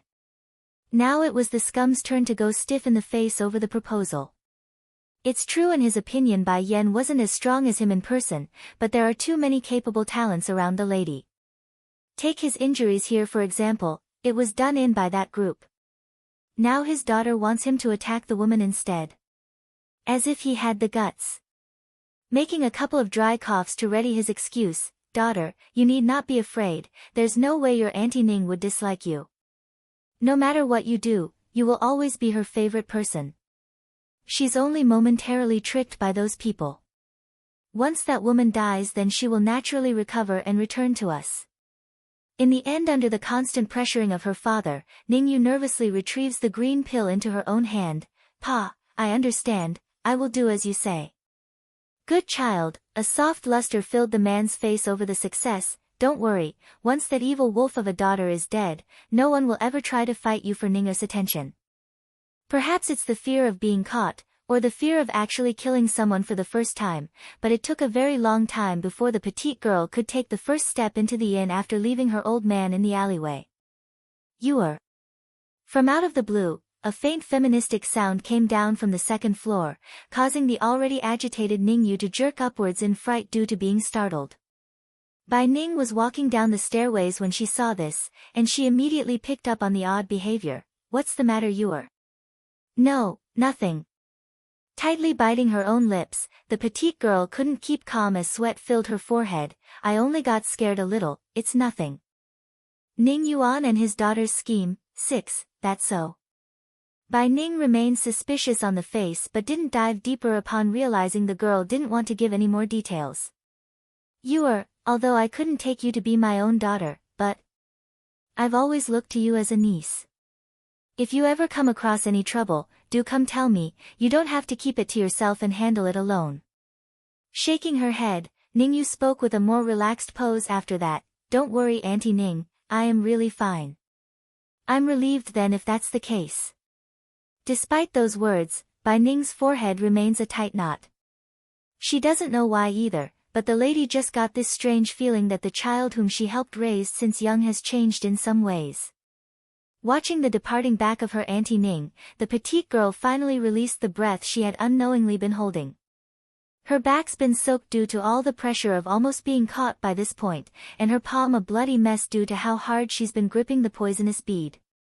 In the end, Ningyu only shot a final glance towards Bai Yan's room before she too returned to her own, and this time, she didn't keep the poison out in the open. Instead, she hid it well away so there's no chance for others to accidentally come across it. Tapping the table in her room after some more thought, Pa's plan is too dangerous and risky in the end. I can't do it. Although Auntie Ning pampers me, but I can tell she's extremely fond of that brat and will go a long way for him.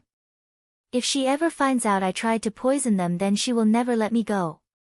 Even though the urge to remove that woman was still there, but Ningyu could say for certain to herself she doesn't have the guts to murder someone yet. Therefore, the only method for this girl was to use alternative methods. Bai Yan, Auntie Ning is mine, and if you dare rob her from me then I won't spare you. Punching the table, the girl's aura was all cold and sinister as she walked out the door and disappeared from the inn. Next day. The morning light was just right at this timing, allowing the beams of brightness to shine through the window and onto Bai Yan's beautiful face. Faintly opening her eyes over the glimmer, she eventually noticed the two cuddly kittens snuggling against her arm. Pleased by this warm picture, she pulls them closer for further snuggles to only disturb the boy who's still asleep. Mother, awakened by the movement, Bai Xiaqin mutters this as he rubbed his dozy eyes. Me and Dragony wanted to snuggle with you so we came on our own, you wouldn't be mad, right? Did we end up squeezing the baby in your belly? If she's hurt then I'm going to be distressed. Aching over how sensible the boy was, Bai Yan throws a smile of reassurance over to stop his wild thoughts. Silly, why would you think your little sister is that fragile? Don't worry, she's sleeping with her brother and sister is a good thing, I'm sure she is very happy. Really? Twinkling with bright stars in his little eyes, does that mean little sister likes me? Yes, of course she does, she likes both of you. Bai Yan's voice right now was bordering on the line of a lullaby, making the boy all the more happy and trustful. Mother, I also like my little sister, but in my eye you are still the most important. Mother will always be first. Snuggling his head closer to the woman's chest, he didn't hide the lovely smile he had when pushing against those wonderful jugs. Ningyu's plan, 1, by now Dragony had always been awakened by their conversation. Blinking her big innocent eyes, Mother, I also want to take care of our little sister with Gidge. Okay, when your sister is born, you two will be in charge of her care. How lucky am I to have such a wonderful and well-behaved son, along with this sweet and lovely adopted daughter. These two children, sometimes they really make my heart ache due to how sensible they are. Suddenly, loud ruckus caught the lady's attention from the outside. Originally she didn't want to get involved, but that sound only grew bigger and bigger, which made her face furrow up. Mother, Bai Xiaqin clings onto his mother's hand and stared at the doors. What's going on out there? Wait here for me with your sister, I'll be right back after I go see. After giving this instruction, she then went ahead to get up from bed and head outside. Main lobby of the inn. By the time Bai Yan made it downstairs, the ruckus had mostly drawn a crowd to the scene and that's what she walked into. There's a middle-aged madam currently shouting her lungs out at Bai Ning who couldn't make a peep in return, only standing there flushed and embarrassed. Mother, what's going on here? But before an answer could come out to answer the question, the dirty-looking madam suddenly rushed over, trying to grab hold of Bai Yan's arm. Scram!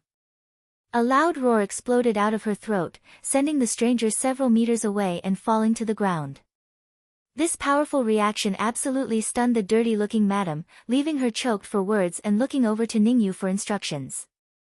Honestly, the madam never expected her target to be so grumpy and temperamental. That's not what she was told. Nevertheless, money was money. Since she's taken the money, then it's only right she continued to act. After a quick struggle to get up, she angrily points her finger at Bai Yan's face like she's suffering some great grievance. Of course, the stranger made sure to keep some distance from Bai Yan. That fall didn't just make a scratch, it left quite a bruise on her, but also. You little thing, did you think I wouldn't recognize you just because you took a cosmetic Dan pill? Don't forget, that pill was given to you by me. Cosmetic Dan pill? A bit taken aback by that accusation, Bai Yan had to take a good second to take that in. Huh? When did I change my face? You are.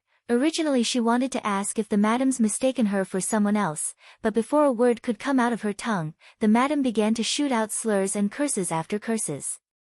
You stinking girl, I am your mother, you won't even recognize your own mother now. Like a thunderbolt, Bai Yan's face became dumbfounded. She just couldn't believe what she's hearing. When did I have a mother? And, narrowing her eyes into a slit, Bai Yan didn't miss the constant exchange of signals between the madam and Ningyu. That's when she got it. Raising a smirk, you say you are my mother, what evidence do you have? The middle-aged madam stared angrily at being called a liar. Your face, it's just like hers, that's the greatest evidence. You two have no blood relationship, so why do you look so similar to her then? Obviously it's because you took a cosmetic Dan pill to change your face. Even more people had gathered into the crowd by this point, therefore when they heard this claim, all eyes were locked onto Bai Yan with contempt in there. Ningyu's plan, too, in their eyes, a person who doesn't even recognize their own mother was as bad as it comes for a scumbag. Finding support from the masses, the middle-aged madam that looked both dirty and haggard became more full of herself. Puffing up her chest, those like you who only recognize a godmother and forget their own real mother is going to face retribution if you don't change your ways. After throwing that out there, the stranger then turns to glare at Bai Ning, and you, are you blind or what? Do you think just because she's similar to you in appearance that it's fate? Only a fool would think such a thing is coincidental. Bai Ning's eyes gradually turned cold after that outburst, and you think it's not? Of course not. A while back I inadvertently came across a cosmetic Dan pill. It can allow the user to change their face according to what they imagine upon us. Huffing deeply like she's exasperated by the memory, the madam borderline growled at Bai Yan's face, then this girl. She somehow got wind of you and the forces under your control. She wanted to become your daughter, that's why she stole the pill from underneath my eye. The purpose is to take control of your powers. Bai Ning didn't reply to that, nor did Bai Yan in this case. It's just that. While Bai Yan herself didn't speak to defend herself, those hands had involuntarily clenched into a tight ball with sweat covering it. She could honestly say she's never been afraid in this lifetime, even during her time alone. However, this time she's obviously feeling panic inside. For one thing, the lady herself had plenty of methods to prove herself innocent, but that's not the issue here. What if her real mother Bai Ning doesn't believe her? What would Bai Yan do then? It's torture, plain and simple, pure torture. Fully understanding it's her time to shine, Ningyu steps forward like an indignant daughter trying to protect her own mother. Don't say that about my Auntie Ning, she's a kind-hearted woman who has a big heart and would believe anyone if they are true to her. She has nothing to do with this matter. If you say another sentence about my Auntie Ning then I won't let you go. The middle-aged madam obviously got the signal and knew it's time to move on to the second phase of their plan. Softening up in her voice towards Bai Ning, you really are a foolish one. You got such a nice girl here and you don't cherish, instead you turn your kindness towards a wolf who would abandon their own mother. I ask you, what sort of sincerity could such a person have towards you? The onlookers also seemed to feel the same way after hearing that logic. Immediately, nods were shared among the crowd. That's right, a person who would change their own face just to recognize an adopted mother and ignore their real one couldn't be a good individual. This girl really can't be judged by her face. Oh wait, that's not her real one. I know, right? I think the smaller girl over there is quite nice. She knows how to protect their loved ones. A daughter should be like that. Taking this chance, Ningyu dropped her face downwards in a dejected manner, similar to an innocent someone suffering due to the circumstances. It's only right for a daughter to be their mother's intimate little cotton wool. Even if Auntie Ning won't consider me her biological daughter, I have long taken her as mine. I never had a mother since I was young, so my feelings towards her are pure, unlike others who came with ulterior motives. After saying that, Ningyu's eyes had turned red when glaring at Bai Yan, the anger and hatred unconcealed and upfront. Ningyu's plan, 3, Bai Yan's gaze met with Bai Ning's then. In that moment, she could feel her heart sinking due to the darkening expression in her mother's face. She doesn't believe me. Growing bittersweet on the face over the thought. Perhaps, me not telling her about Ning Yuan is the right choice. After all, compared to them who has stayed with her all these years, I am still just a stranger. Suddenly, a hand gentle lands onto Bai Yan's shoulder, causing her to stiffen up and look up. Ning Yu's touch of had anger disappeared following that gesture, replaced only by the look of dismay and surprise over her Auntie Ning's behavior.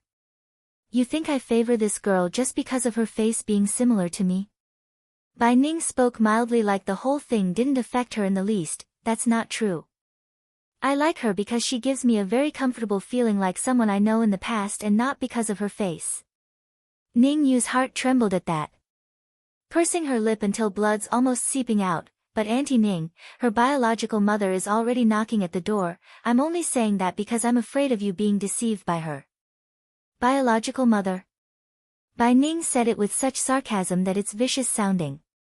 Turning to the madam in question, you say you are her real mother, where's your evidence? Do you have some sort of method to prove your blood relationship with my goddaughter? How about we test the matter by mixing your bloods and see? Humph, I'm not going to believe some random stranger's claim just because they say so. Towards the seething glare of the woman's eye, the impersonating madam instinctively cowered and fell into a panic. She was only instructed to act out the role and never given any proof to make the case. What's more, testing the issue by mixing their blood would be a dead giveaway. Gritting the teeth, the madam knew she had to get unreasonable to get through this. Mixing our blood can't prove anything. That pill doesn't just change the appearance, it also changes her body's makeup. Also, I have no enmity with her. Why would I frame her? What benefit do I gain? The logic brought on another wave of agreeing nods from the crowd. Though it's not a common occurrence to change one's body makeup with a medicinal ingredient, but there has been recorded cases in the past history books. Therefore, the liability of proof now falls back onto Bai Yan's lap. Despite this fact, Bai Ning didn't budge and reached down with her hands to hold onto her nervous daughter's hand. The act brought warmth to Bai Yan's heart, and she never felt so protected before. Genuinely smiling, Bai Yan now has the courage to step up. Mother, I can handle this matter myself, thank you for believing in me. I will be sure to give you satisfactory answer. For her own sake, and her mother here, this lady who has never known to be the receiver of motherly love has finally awakened to the bond. You said I'm conniving after my mother's power. The middle-aged madam swiftly nodded. That's right, you are after her strength. Oh, in that case, why don't you tell me the so-called powers behind her? I'm curious and want to know. Crossing her arms, her stance was casual and strong. The demand forced the madam back again. Going slightly white in the face, the impostor had to thank Ningyu for conceiving this scenario ahead of time. This woman is able to call upon a demonic beast wielding strength superior to that of a high divine. That's why you are trying so hard to get close to her. You want to control that creature. Ningyu's plan, 4, enlightenment seems to dawn on Bai Yan's face after that verbal exchange. Gleaming with light in her eyes, everything simply clicked into place. No wonder Ning Yuan and his daughter would try to drive me away so much. Perhaps that man does like my mother from the hearts down, but this girl Ning Yu though, why is she so obsessed with someone that's not her real biological mother? It just doesn't make sense, especially to this extent where she would resist anyone getting close. Perhaps it's due to that demonic beasts. Sure enough, Ning Yu's heart fell into a fluster over the look she's receiving from Bai Yan. Did this slut discover something? No. She can't. Even Pa doesn't know about my secret. How did this slut see through to my thoughts? So that's why. Mother, where's that demonic beast of yours? Bai Yan asks her mother with a smiling face. Blinking her eyes at the question, he's currently injured right now and is resting in his lair.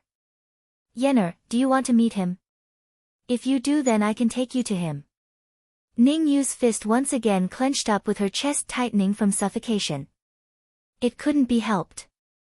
She's infuriated at the moment due to what Bai Ning said there. In the past, she has repeatedly asked to go meet that demonic beast and was refused time and time again due to the eccentric nature of that creature. But there's no way this petite girl would take that lying down considering her character of course, that's why she secretly snuck along during one of Bai Ning's outing and learned of an amazing secret. Due to the lady's refusal to accept servitude from the creature because of how much she cherishes him from saving her life, the demonic beast nevertheless insisted on returning the debt and promised to become the familiar of Bai Ning's daughter.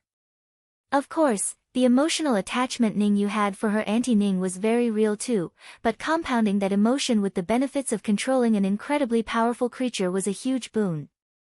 That's more than enough reason for the petite girl to become possessive and territorial. And this secret desire, well, let's say the girl herself never divulged it to anyone, including her old man Ning Yuan. Okay, I will go back with you and meet that demonic beast. I can see where he's hurt and perhaps help with his injury. Bai Yan then returns her attention to the middle-aged madam with a sneer, but first I need to deal with this matter here. What are you planning to do? The madam stumbles back a few steps again. You claim to be my mother so you should know me very well, right?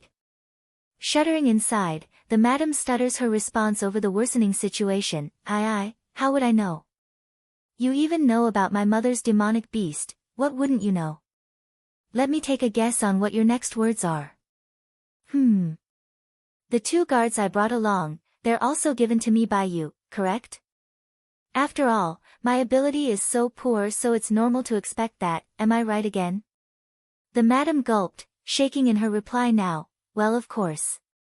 They got turned by you because you sold your body to the old one and deceived the maid I gave to you. Ning Yu's plan, 5, the part about Bai Yan having these 2 escorts have already been divulged to the madam through Ning Yu's mouth, hence her smooth retort just now. However, that was the trap itself and this middle-aged woman fell directly into it. Breaking out into a chuckle, Bai Yan lays it out. This auntie, I only want to know one thing, how can you make my people submit to you considering your strength? Answer that. Nervous in her voice over how confident the other side was, the madam carefully made her stance, it's just 2 escorting guards, why can't I make them submit? I can still afford to pay them even in my state. Smirking in response, Bai Yan knew it's time she stopped messing around. Dragony Flame, Half Ching Sing, why don't you 2 come out now? Swoosh. After the lady said that, a massive outflux of wind blew downwards from the 2nd floor due to the powerful force coming off of the 2 monsters. By the time everyone looked up, Bai Yan's so-called escorts had already jumped over the rails from the upper venue and onto the main lobby, their gaze dark and menacing towards the madam. For one thing, the pair wouldn't have cared much if the problem revolved only around their supposed mistress, after all, they only became Bai Yan's familiar due to being tricked. However, what the madam there shouldn't have said was that last bit about controlling them. Nothing but a dirty-looking middle-aged woman at the middle divine level, that's a far cry from their own strength in reality. It's insulting to be degraded by someone so inferior. Against the oppressive aura coming off of the 2 new entries, the madam reacted just like expected and faltered backwards. Didn't Ning Yu say these 2 are only weak servants that can't pose a threat? Why are they so scary? This, Bai Ning was the first to speak out after recognizing how strong the old goat and snake was. The lady's strength may be at the bottom divine level, but this elder here is already at the peak level of the high divine stage. Incredible. Boom.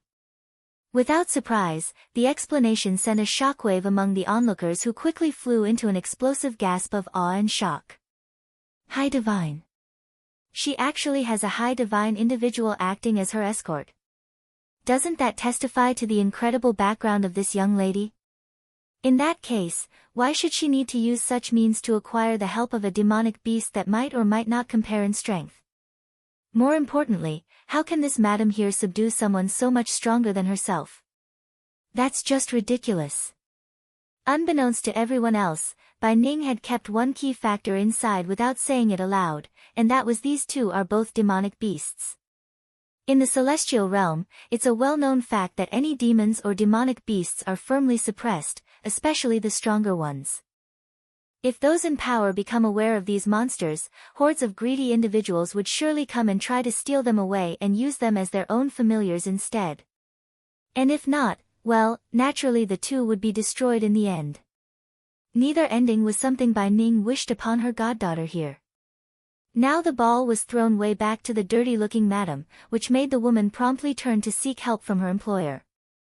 Unfortunately for this impostor though, Ningyu was done with her at this point and threw a punch into her stomach before the madam could utter a word. How dare you frame my sister Bai Yen? You nearly made me misunderstand her. You truly deserve to be punished for this. The petite girl's face appeared seething with anger, which quickly evolved into a look of murderous intent.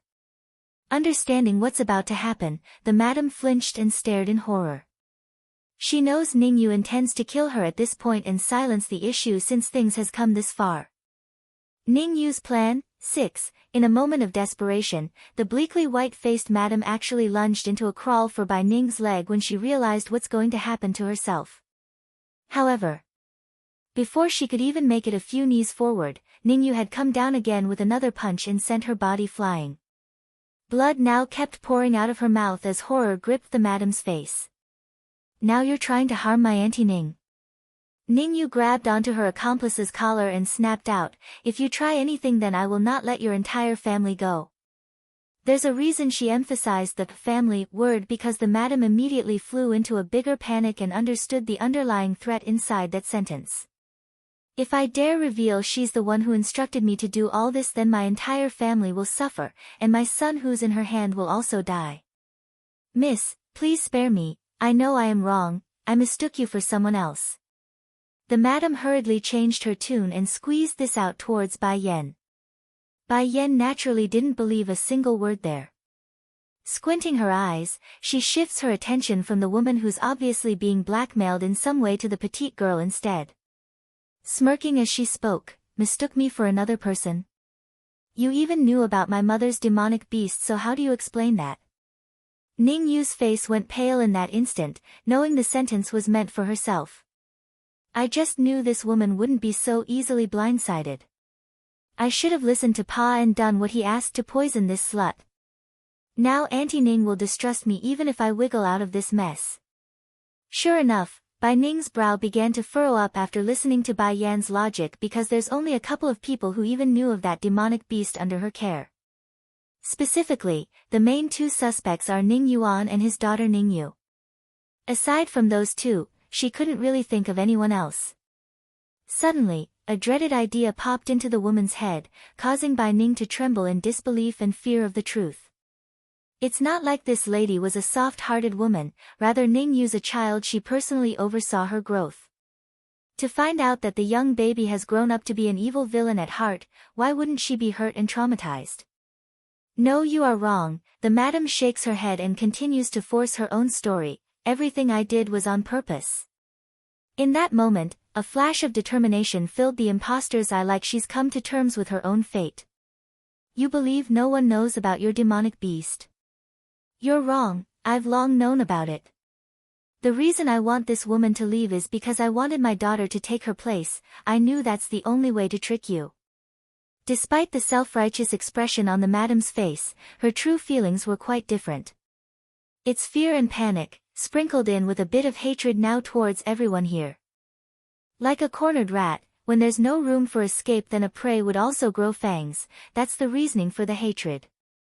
But a mother would always be a mother. When her baby boy's life was in the hands of a vile girl like Ningyu, the madam could only suppress the urge to fight and bear the crime. Bai Ning didn't respond to that, only staying silent for a long while before turning to her so-called niece. Seeking one's own death, does this matter have something to do with you? Bai Ning's voice sounded heavy, which rattled the girl greatly. Why would you ask that, Auntie Ning? What does this have to do with me? Alright, I only hope that's the case.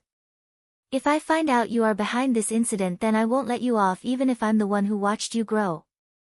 Due to the warning tone used there, Ningyu's jealousy only grew in kind. Auntie Ning, I would never do such a thing. I only hope that's the case. Bai Ning gives a nod then gradually shifting her attention back to the madam. So you are not afraid of death? Not afraid of death? Of course not. How's that possible? In fact, the dirty-looking madam has long been shaking in the legs due to fear. She wished she could confess the truth but couldn't. Gritting those teeth, so what if I'm afraid? Will you not kill me if I say yes? Tell me who's directing you then I will spare your life, otherwise. Mixed in her usual voice now was a chilling note, indicating Bai Ning meant exactly what she said there about the consequences. Going white in the face over that threat, then you might as well just kill me. The madam wasn't some heartless ruthless killer like Ningyu and her father. Compared to dragging her own family and son into this mess further, the woman would rather die alone in this case and spare her own loved ones. If you're not afraid of death then how about not being to die despite wanting to die? Bai Ning continues to lead the conversation down a path she knew would strike fear. Not being able to die despite wanting to die. The middle-aged madam widens her eyes in shock. What do you mean by that? The meaning is very simple, since you don't want to give out the mastermind then why don't I let you experience what it means to be pierced by 1,000 knives? Staring down at her prey with a devilish smirk, Bai Ning's aura was bone-chilling, a testimony to her true character when confronting an enemy. Unable to die. Pain of 1,000 knives. This woman can be that cruel. Auntie Ning. Ningyu quivered and cuts in. She's afraid of the dirty-looking madam spilling the beans due to fear at this moment. Isn't that too cruel? Although she did frame Sister Bai Yan, but I believe having her pay with her life is enough. Being unable to die but can't is much too cruel of a fate for the crime she committed. Unmoved on the face, Bai Ning turns to face the girl, which sent shudders down Ningyu's heart and made her stop. That's not a face Ningyu has ever seen and it's left her speechless. Are you sure you want to sacrifice yourself for that mastermind? Bai Ning asks again after shutting the annoyance down. The repeated asking did make the madam waver somewhat, but at the thought of her own son for the second time already, the madam knew she couldn't. All of this is done and orchestrated by me and me alone, there's no other people involved. Getting nowhere with her interrogation techniques, Bai Ning was about to get serious and draw her blade when Bai Yan stopped her with a raised hand. Yenner, what's the matter? She asks with a puzzled look. Mother, I said I'll take care of this, you just need to wait for me. I will make her talk. Seeking one's own death, too, in Bai Yan's view, she only needs her mother Bai Ning's recognition and belief. As for everyone else's here, it doesn't matter to her. In this life, she never wants to experience the taste of losing a loved one again. Okay. Bai Ning draws a faint smile and retreated to the back, allowing her daughter to take the lead in this matter. Just now you said everything you did is for the sake of your own daughter, correct? Bai Yan asks with an unreadable face. Unsure of what's going to transpire, the madam nevertheless steeled herself and answered, yes. Very well, why don't you ask your daughter to come out then? I would love to see how amazing that cosmetic Dan pill is since you keep bragging about its effect. The madam knew this lady was hard to deal with already, but she didn't expect Bai Yan to be this difficult. Where was she supposed to find a daughter to prove the case? My daughter left home for a while already, she's no longer with me, nor can I get in touch with her on such short notice. Oh. Acting like she's enlightened to the fact, a damning light flickered within Bai Yan's eye. In that case, I have here poisonous pill you can take. It will cause all those with a blood relationship to you be affected as well once consumed, meaning she and you will both be poisoned. Trembling in horror, the madam falters backward to get away from that object. What did you just say? The poison will affect anyone who's related to me by blood if I take that? By this point Bai Yan has had to hand it to Ningyu in finding someone so resilient. The madam's obviously panicking and afraid, yet she's still able to make her words clear and not have a mental breakdown. You also said it yourself, you wanted your daughter to take on the appearance of my mother. As someone that's naturally blind, what if I mistakenly take your daughter as my mother someday? Wouldn't that be embarrassing? So, in order to remove that problematic issue, it's best to have your daughter die with you instead. Shrugging like it's nothing serious, Bai Yan puts on a nonchalant face and left the other side stiff as a rock. Blind? Recognize the wrong person. You might as well say you're going after my non-existent daughter instead. Why make such excuses? White in the face, does such poison really exist? Why don't you give it a try and see for yourself? Taking a step forward, Bai Yan pushes a black-looking pill forward. Frantically getting up from the floor after finding how nauseating the smell was from the bead, the madam cries out, "No, I don't want to take that poison, I don't want to harm my son. I'll speak, I'll tell you everything. Please don't harm my son." Ningyu was already dumbfounded due to Bai Yan's explanation, now she's also flying into a panic over the madam's confession. It's only a poison, everything would be finished if you just eat it. A person like you deserves to die. After saying this, Ningyu attempts to snatch away the poison so that she could force it down the madam's throat. However, Bai Yan already expected that and retreated in kind so the item remains out of reach. You bitch, framing my sister Bai Yan is the worse. I'm going to kill you. Bang! Her palm strike carried the rage she felt inwardly, so it was incredibly violent once it landed onto the madam's chest. Ningyu, stop! Bai Ning snaps out, outraged at the girl's intent to kill. Unfortunately, the order was futile because Ningyu swung out anyways and with an evil smirk as well. Seeking one's own death, 3, yet just as she's about to make the killing blow, an old figure promptly got in between her and the madam. Bang! Following that loud impacting noise, Dragon Flame lands a heavy blow onto Ningyu's chest, sending her flying out several feet away until she slams into a wall. PFFFF. Twisted in the face, the girl kept puking blood as a result while staring death glares at her target still.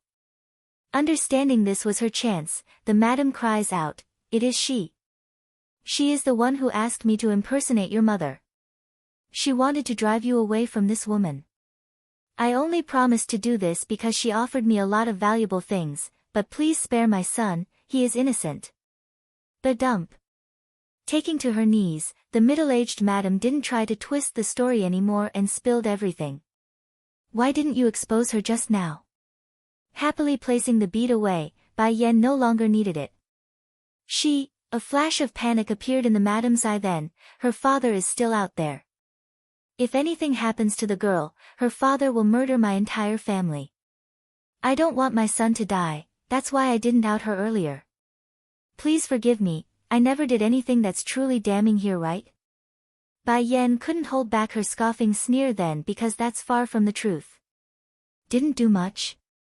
If my mother didn't trust me so much, wouldn't that mean I'm screwed instead? Collapsing to the ground with strength leaving her body, the madam truly regrets it right now. Please, at least let me son go, I only ask you not hurt my family. Fine, I won't hurt them, but I will make them lose their memories of you. Afterwards, they will never remember you again. Despite the pain hovering in the madam's eye, she knew this was the greatest mercy she's going to get in this case. Yenner, that poisonous pill in your possession really is that effective? Bai Ning comes in and asks, her eyes staring constantly at the spot where it's being stored. If I feed that to my enemy's son, will my enemy also be poisoned? Gawking in the face, mother, I only tricked her just now, how can there be such a poison in this world? Bai Ning just stood there stunned, just like the madam who's dumbfounded on the floor. However, Both women paled in comparison to the shock exploding out of Ning Yu's eyes, who kept staring straight towards the lady who deceived everyone. What did she just say? She was lying earlier. Scratching her nose at the added attention, Bai Yan felt embarrassed for some reason. Mother, you didn't really believe me just now, right? Bai Ning literally twitched in the corner of her mouth because she didn't know to respond to her daughter. Seriously, who would have thought that such an honest-looking lady would be able to lie so thoroughly? You were lying to me. The madam stutters this out, her finger pointing and shaking from disbelief. I actually exposed Ning Yu because of a lie. Grinning mischievously, if I didn't do that, would you have revealed the mastermind? This is called tactics, you understand. If you want to blame someone, then blame yourself for being so gullible. Sure enough, Bai Yan's statement left the madam more despairing than ever. Ning Yu too, the girls also unable to process all of the information and just stared at Bai Yan's face. Then once Bai Ning turned to look at her, the petite girl finally came back to her senses and pounced at the lady's leg. Seeking one's own death, Auntie Ning, this is not me, really not me, this person is framing me, you have to believe me. Bai Ning frowned at that. How do you want me to believe you? Aside from you, who knows about the powers in my hand, there's only your father as the other. Are you implying he's the one who betrayed me? Auntie Ning, letting her hand go, Ning Yu slowly looks up and was met with that cold hard face. There's no longer any kindness in those eyes that she has come to know. Ning Yu, you really let me down this time. How did I educate you? I wanted you to be a frank person, and this is the sort of behavior you use to repay me? Replacing that anger in the woman's face now was disappointment. Although she had long known that Ning Yu might not be what she presumes to be on the outside, nevertheless, Bai Ning still regarded this petite girl as some sort of child in her own eyes. Throwing tantrums and personalities around due to puberty was expected. However, this was far beyond what she imagined. Making a smile like the soul has left her body, Ning Yu slowly rose from the ground, pain and despair showing all over her existence. Yes, you raised and educated me to be a frank person since young, but what have you done in retrospect? Over the years, I've treated and looked towards you as my real mother, but you always treated me as someone else, a replacement. I'm a substitute for your daughter, that's what you were using me for. Do you know how much it hurts me inside because of that? Tears filled those saddened eyes as the pained fluid covered the girl's face. Imagine being second fiddle to a daughter that never once showed herself. That's mentally damaging for any child. In this case, the petite girl may be vicious and cruel as well in nature, but she does have a point in not wanting to share her motherly figure. This was especially true when it came to Bai Yan and her children. It's far beyond the level of love she herself got, and that made Ning Yu go crazy. That's why you did it? Bai Ning asks with a long sigh. Shaking her head in a bittersweet manner, Auntie Ning, I am so good to you, and my father only has you in his heart. Why do you hide so many things from us? Like that demonic beast, he once said he will return the debt by becoming your daughter's familiar after your rejection. Is that why you refuse to take me as your daughter? You want to reserve that creature for your real daughter? Dropping her mouth into an oval shape, Bai Ning couldn't believe what she was hearing. Half a minute later, she issues a helpless sigh and said, I did not accept you as my daughter because I subconsciously know I have a daughter. Since I already have a daughter of my own, how can I take someone else's child? As for the matter with my demonic beast, you're overthinking it. I never intended to have him pledge loyalty to anyone.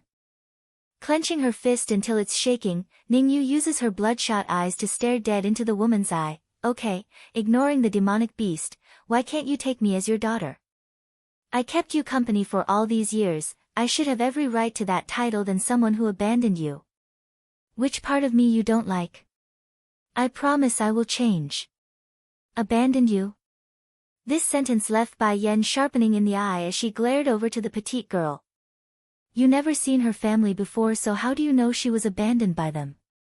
In my opinion, the only reason they haven't found mother is because someone is interfering with malice thoughts and prevented her memories from returning. Seeking one's own death. 5. You're talking nonsense. Ning Yu snaps back at Bai Yan with her vicious glare. In the lass's view, it's all because of this woman with that similar face that all of this happened. It's all her fault. Auntie Ning's relatives doesn't deserve to call themselves her family. They abandoned her, and now they want her back because they found out about her powers? What kind of logic is that in this world? Scoffing a sarcastic sneer, Ning Yu's eyes had transformed from jealousy to pure hatred. And how do you know her loved ones abandoned her? Bai Yan retorts. Of course I know. Ning Yu clenched her hands until blood could be seen around the palm. If it wasn't for her loved ones abandoning her, then how could Auntie Ning still be alone after all these years? She may have lost her memories, but they didn't. There's no reason for them to not even bother searching. But what I didn't think possible is our importance in Auntie Ning's eye. We've kept her company for so many years, through thick and thin, yet we still couldn't hold a candle to those heartless wolves that never gave her any warmth. Normally such words would be moving to the audience, but in this case, Bai Yan already knew the truth and couldn't resist holding back a snicker. Regardless, that mockery immediately earned her a cold hard glare from the petite girl. And, I also know her heartless daughter only came back because of her change in strength. Ha ha ha, if I were Auntie Ning, I would never recognize such a daughter again. Ning Yu's appearance and laugh bordered on the edge of madness. Auntie Ning, me and my pa are so good to you, why do you treat us like this? Is it because I'm not your biological daughter? Is that why? You know my pa only got together with my birth mother because she used underhanded methods to trick him. He only loves you. In Ning Yu's view, her birth mother doesn't deserve to be her mother because of the woman's lowly status. A maid, and a dead one at that, there's no way a girl like her would accept such a origin. That's why she's pushing all her ideas onto Bai Ning. It's also to wash away the lowly status from her mother's blood. Frowning, Bai Ning eventually issues a long sigh again towards the crazed madness in the girl. I've been wrong from the very beginning. I shouldn't have given you too much love, and now that has caused your personality to become this twisted mess. I'm sorry. Towards Ning Yu, Bai Ning could say for sure she's completely disappointed and lost all hope in saving her. That means the lady won't interfere regardless of what Bai Yan intends to do with the lass. No, that's not true. In a panic, Ning Yu grasps onto the woman's sleeve. You're not wrong. If anyone is at fault, it's those so-called relatives of yours. They're all a bunch of wolves, yes, wolves. Bang! In the very next moment she blurted that out, a small little figure had rushed down from the second-floor balcony and punched the girl in the chest before anyone could react. Stumbling backwards as a small trickle of blood seeped through from the corner of her mouth, Ning Yu glares hatefully at the small little steam bun responsible for the injury. Seeking one's own death. 6. You bad woman, don't bully my mother and grandmother. If you dare continue, then I'm going to have Dragony eat you. In saying this, the little steam bun allowed his ferocious side to come through. What did he just say? Did he just call me grandmother instead of pretty granny? Bai Ning had fallen into a daze upon hearing that outburst, her eyes in dismay over the angry appearance of the boy. What did you say? Ning Yu hatefully reached out with both hands in a vain attempt to tear apart the cute little guy. However, before she could even draw close though, Dragon Flame's figure had already jumped in between her and the kid. Sensing the incredible and menacing aura coming off of this old fella, Ning Yu instinctively cowered backwards in a panic. She knows full well trying to do anything in front of this opponent was a futile effort, so she could do nothing but glare at the boy and his mother in question. Ignoring the raging hate coming her way, Bai Yan acts like she didn't notice at all and ruffled her boy's hair as she spoke. Xiaqin, didn't I tell you to wait for me in the room? Why did you come out? Losing that murderous look from his face over that kind voice, Bai Xiaqin immediately dons a wrong child appearance as he hung his head low. I'm sorry mother, I had wanted to endure the insults coming out of that bad woman's mouth, but I lost it when she started to call you a heartless wolf. She's clearly the heartless wolf here. Bai Ning's head exploded, leaving her brain a blank slate. Xiaqin claims Ning Yu called Yenner a heartless wolf. But she was clearly calling my daughter that. How does it relate to Bai Yan? The lady was in no way a dumb person, she's perfectly capable of connecting the dots after being given all the hints. It's just that. Well, when one has been disappointed for so many years, it's normal for them to be fearful of making a misunderstanding and being hurt again. On the contrary, those words were causing waves in the petite girl's mind as sweat poured out and resentment hovered in those eyes. It's just like Pa says, this slut is Auntie Ning's biological daughter. How dare she come now? It has always been me and Pa accompanying her, how dare this heartless wolf come steal the fruits of our labor? Mother, turning to the side to make eye contact, Bai Yen wants to make sure there's no consequences for what she's about to do. Will you be distressed if I move against her? Startled at first over that question, Bai Ning took a good moment to think on the matter before responding. This is what she brought on herself. I won't complain to anyone if you do. She has already given her a chance. It's Ning Yu who didn't cherish the opportunity and instead did something irreparable. Auntie Ning. Ning Yu felt truly scared now. In her panic, she ran to kneel before the lady. Please, I know I'm wrong. Please forgive me this one time out of consideration for all the years we've been together. Shaking her head despite all the tears and cries for mercy, I have warned you, but you didn't listen. In that case, why should I continue to forgive you? Call her heartless or cruel, she doesn't care, she simply doesn't want any harm to come to Bai Yen, that's all. Even if the perpetrator was someone like Ning Yu, Bai Ning won't intervene. Casting the bait, 1, Ning Yu's face froze as she stared at the woman whom she considered her own mother. There's grief, and there's pain, but most of all, she felt betrayed. I only made a small mistake, why would Auntie Ning be unwilling to forgive me? Is it because of this woman? Ning Yu's attention then shifts to Bai Yan's face, jealous fire burning in those eyes like she's going to engulf the target in flame. Biting her lips, I know Auntie Ning is unwilling to forgive me because of you, she can't face you otherwise. But know this, it is I and my Pa who accompanied her for all these years, not her family or relatives. Bai Yen didn't say nothing, only staring down at the kneeling girl in silence. Perhaps that silence emboldened her, but Ning Yu kept going and her tone was more confident than the last as well. They abandoned Auntie Ning before, so why are they showing up suddenly? It would have been better if they never appeared. That last bit made Bai Yen narrow her eyes in because she had caught onto something in her words. Ning Yuan knows I'm Bai Ning's real daughter, that's true, but why is this Ning Yu also so certain? Based on my face alone can't prove anything, unless these two have met prior to this gathering. Then that's when a plan hatches itself in the lady's mind once she thought up to here. Mother, in the end this Ning Yu did stay with you for many years, for that, I will show mercy today and only throw her out. Afterwards, she and you will have no connection ever again. Bai Ning actually became surprised by the lenient judgment. Yenner, you're not going to dispose of her? Showing a faint grin in order to not let the girl pick up on her scheme, it's fine, I can handle this. She can leave now. Bai Ning wanted to say more there, but when confronted with her daughter's reassuring smile, she ends up swallowing whatever words that's still in there. Alright, I won't get involved with this matter then.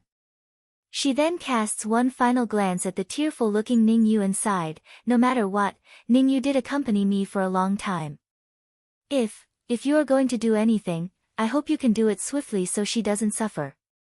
Ning Yu's eyes dilated wide in horror, not daring to look up to Bai Ning as her lips trembled in disbelief. Auntie Ning. That's all the girl could mutter out while she sobbed and despaired under her own doing. Sadly for her, the lady didn't give another glance her way with those closed eyes, which only made the situation all the more painful. Seeing things have come to this point with no possible return, Ning Yu slowly got up from the ground, her face bleak as a ghost. She naturally wanted to plead some more, but when confronted with the contemptible looks of all those around, she ends up walking for the outside instead to avoid those eyes. She let me down in the end. Bai Ning sighs after the petite figure went completely out of view. Perhaps the former Bai Ning would never have imagined she would turn her backs on the girl due to her behavior, but she has, and she too must live with the outcome. It's painful, but she knows this was the right choice. Dragon Flame, go follow her. Bai Yen didn't say anything aside from giving this order, which earned her a begrudging stare from the old goat who unwillingly did as told. Now, due to the show being over, the crowds of onlookers also dispersed, leaving only Bai Ning and the rest. Casting the bait, 2, Mother, why did you let her go? Bai Xiachen asks after tugging at his mother's sleeve. Rubbing the boy's head as a sign of reassurance, Bai Yan dons the familiar shallow smile of a scheming fox. We're using her as bait to lure out the big fish. Enlightened on his face, the little steam bun blooms a lovely smile in return. I understand then, Mother is so thoughtful. Cast the bait to catch the big fish. The exchange between this mother and son has left Dragony Ho had also come down from the room all confused. Blinking her big eyes, Mother, how come I can't understand what you and Gidge are saying? Are we going fishing? There's no need to go through that trouble, I can have those fish swim over to us instead. Thickening in her smile over that adorable comment, Bai Yan leans down to lift the little missy up. Don't worry, you will understand in the future. Oh. Still not quite getting it, Dragony nevertheless nodded her head like a good daughter that she was. Mother and Gidge is always right, I only need to listen. Meanwhile on the other side, Bai Ning has fallen into a contemplative state. Yenner, your intentions, she asks after thinking it through. Mother, there are some things you will only understand once your memories are restored, so I won't give you too much details. Restoring my memory. Quivering slightly in her posture, Bai Ning's eyes were full of excitement at that possibility. I can really restore my memories? I can, remember my loved ones again. Bai Yan nodded affirmatively. I will find a way to restore your memories. Restoring a person's memory wasn't a difficult thing for her, she's only lacking the ingredients at the moment. Once she gets her hands on the necessary herbs and items, the task would be a piece of cake. Flushed red in the face over the wonderful future, Bai Ning had to take a good minute to calm herself as she spoke. Before Ning, you told me I lost my memories because I was both traumatized from being abandoned by my family and then severely injured, but I always felt like I wasn't and that they are waiting for me somewhere. I know they must be looking for me still, my heart has always told me that. During her entire speech, Bai Ning's gaze never once left Bai Yan's face like she's anticipating some sort of answer.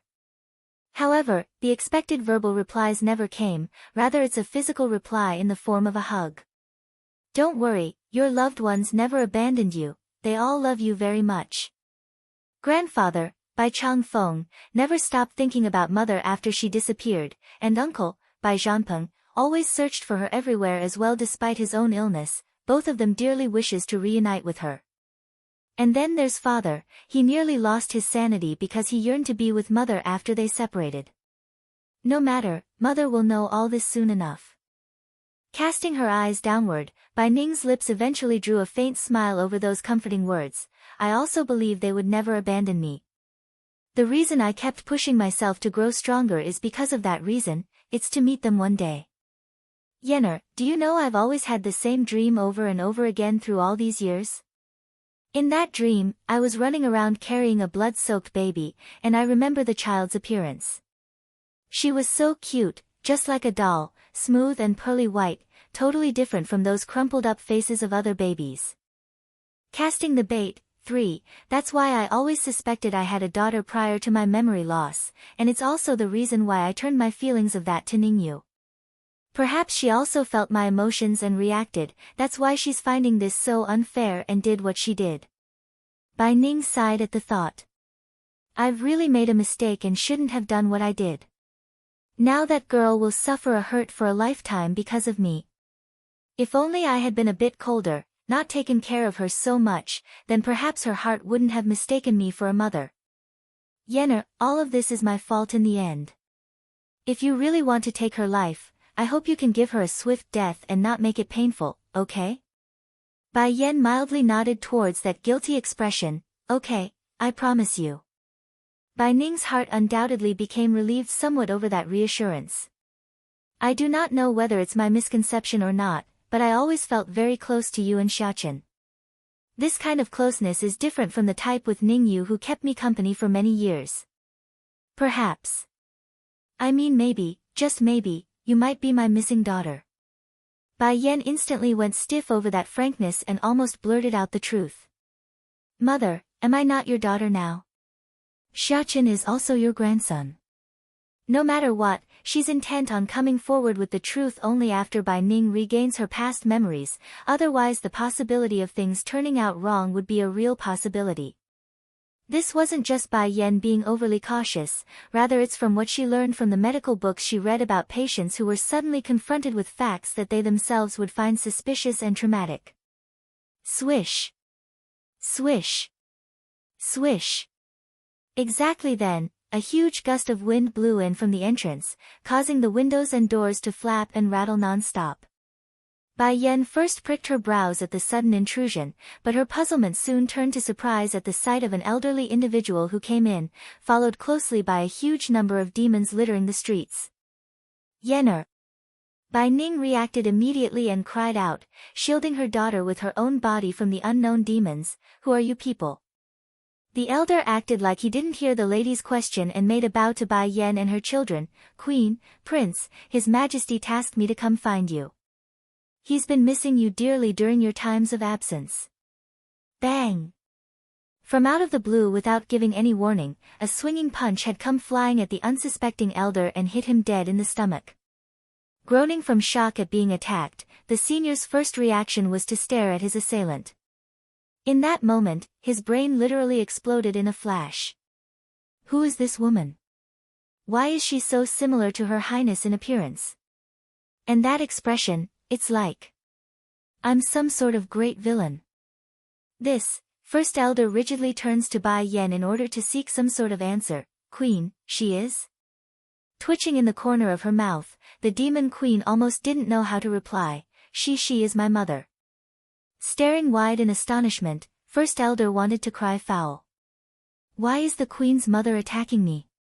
Did I offend her in some way? Why would she attack me as soon as I arrive? Just when the poor puzzling elder was still pondering on his own course of action in this case, Bai Ning had already reached over to the side and smashed a leg off of a chair to use as her weapon.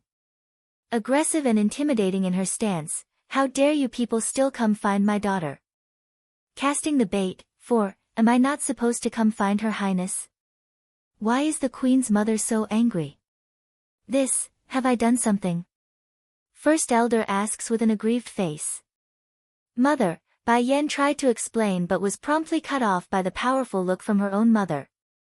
"You don't have to say anything. Today, no one is allowed to take you away. Before I wasn't around so these people were able to pick on you and my grandson, but not anymore. Pick on the queen, and the prince?" Twitching in the corner of his mouth, first elder couldn't complain about half of that because it's partially true. The king picking on the prince is true, but when have the king picked on the queen? It can't be. The queen's mother found out about that incident where someone impersonated the king and drove the queen away and hurt the young prince? Thinking up to here, the elder hurriedly wiped away the trickle of sweat from his forehead. "Madam Bai, it's a misunderstanding, I can explain." "Explain what?" Bai Ning furiously swings the chair leg around in the air until she eventually locks it point blank into first elder's face. "You bunch drove my daughter and grandson out from their home first, so don't come asking them back just because you feel like it. Scram. All of you scram. Out of consideration for my daughter's sake, I won't hurt any of you. But if you continue to stay and make trouble then don't blame me for not being kind." Bai Yan's face was pitch black at this point over what's being said.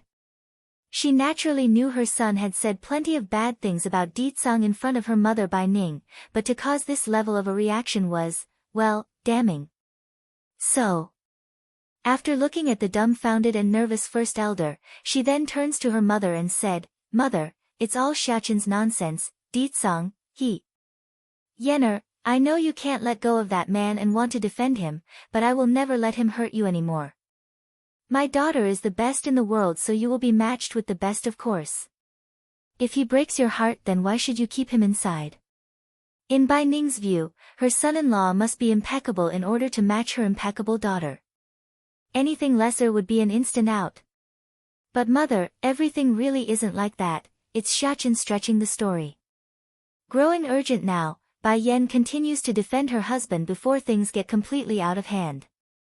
"You don't need to keep defending him, Yener. How old is Xiaqin? There's no way he would lie. From what I can see, these people are only here to take you back without caring for you. Don't worry, I won't let them get their way and make you suffer again. When a person's face goes so dark that it's turning white, you know things are getting desperate, and that's exactly what's happening to Bai Yan in this case. Xiachen, hurry and explain the matter to your grandmother. The poor lady almost sounded pleading to her own boy. Oh, puckering his lip, the boy begrudgingly did as told, using his innocent face. Grandmother, my father is actually not bad. Although I hate it when he keeps my mother's attention all to himself, but he's sincere to us nevertheless. Really? Said Bai Ning with a doubtful voice. Due to all the salt added by the boy during their time together, the grandmother had a lot of trouble believing Ditsang to be a good person. Heck, she still didn't believe but won't go against the boy's cuddly and innocent face. Bai Xiachen nodded in earnest. I wanted to stay with you, so I made the story up about us being mistreated by Batty father. Grandmother, I really like you, can you become our family for real? Casting the bait. 5. When facing such a lovely doll of a little boy, Bai Ning's heart could literally melt away from his cuteness, so how could she refuse him?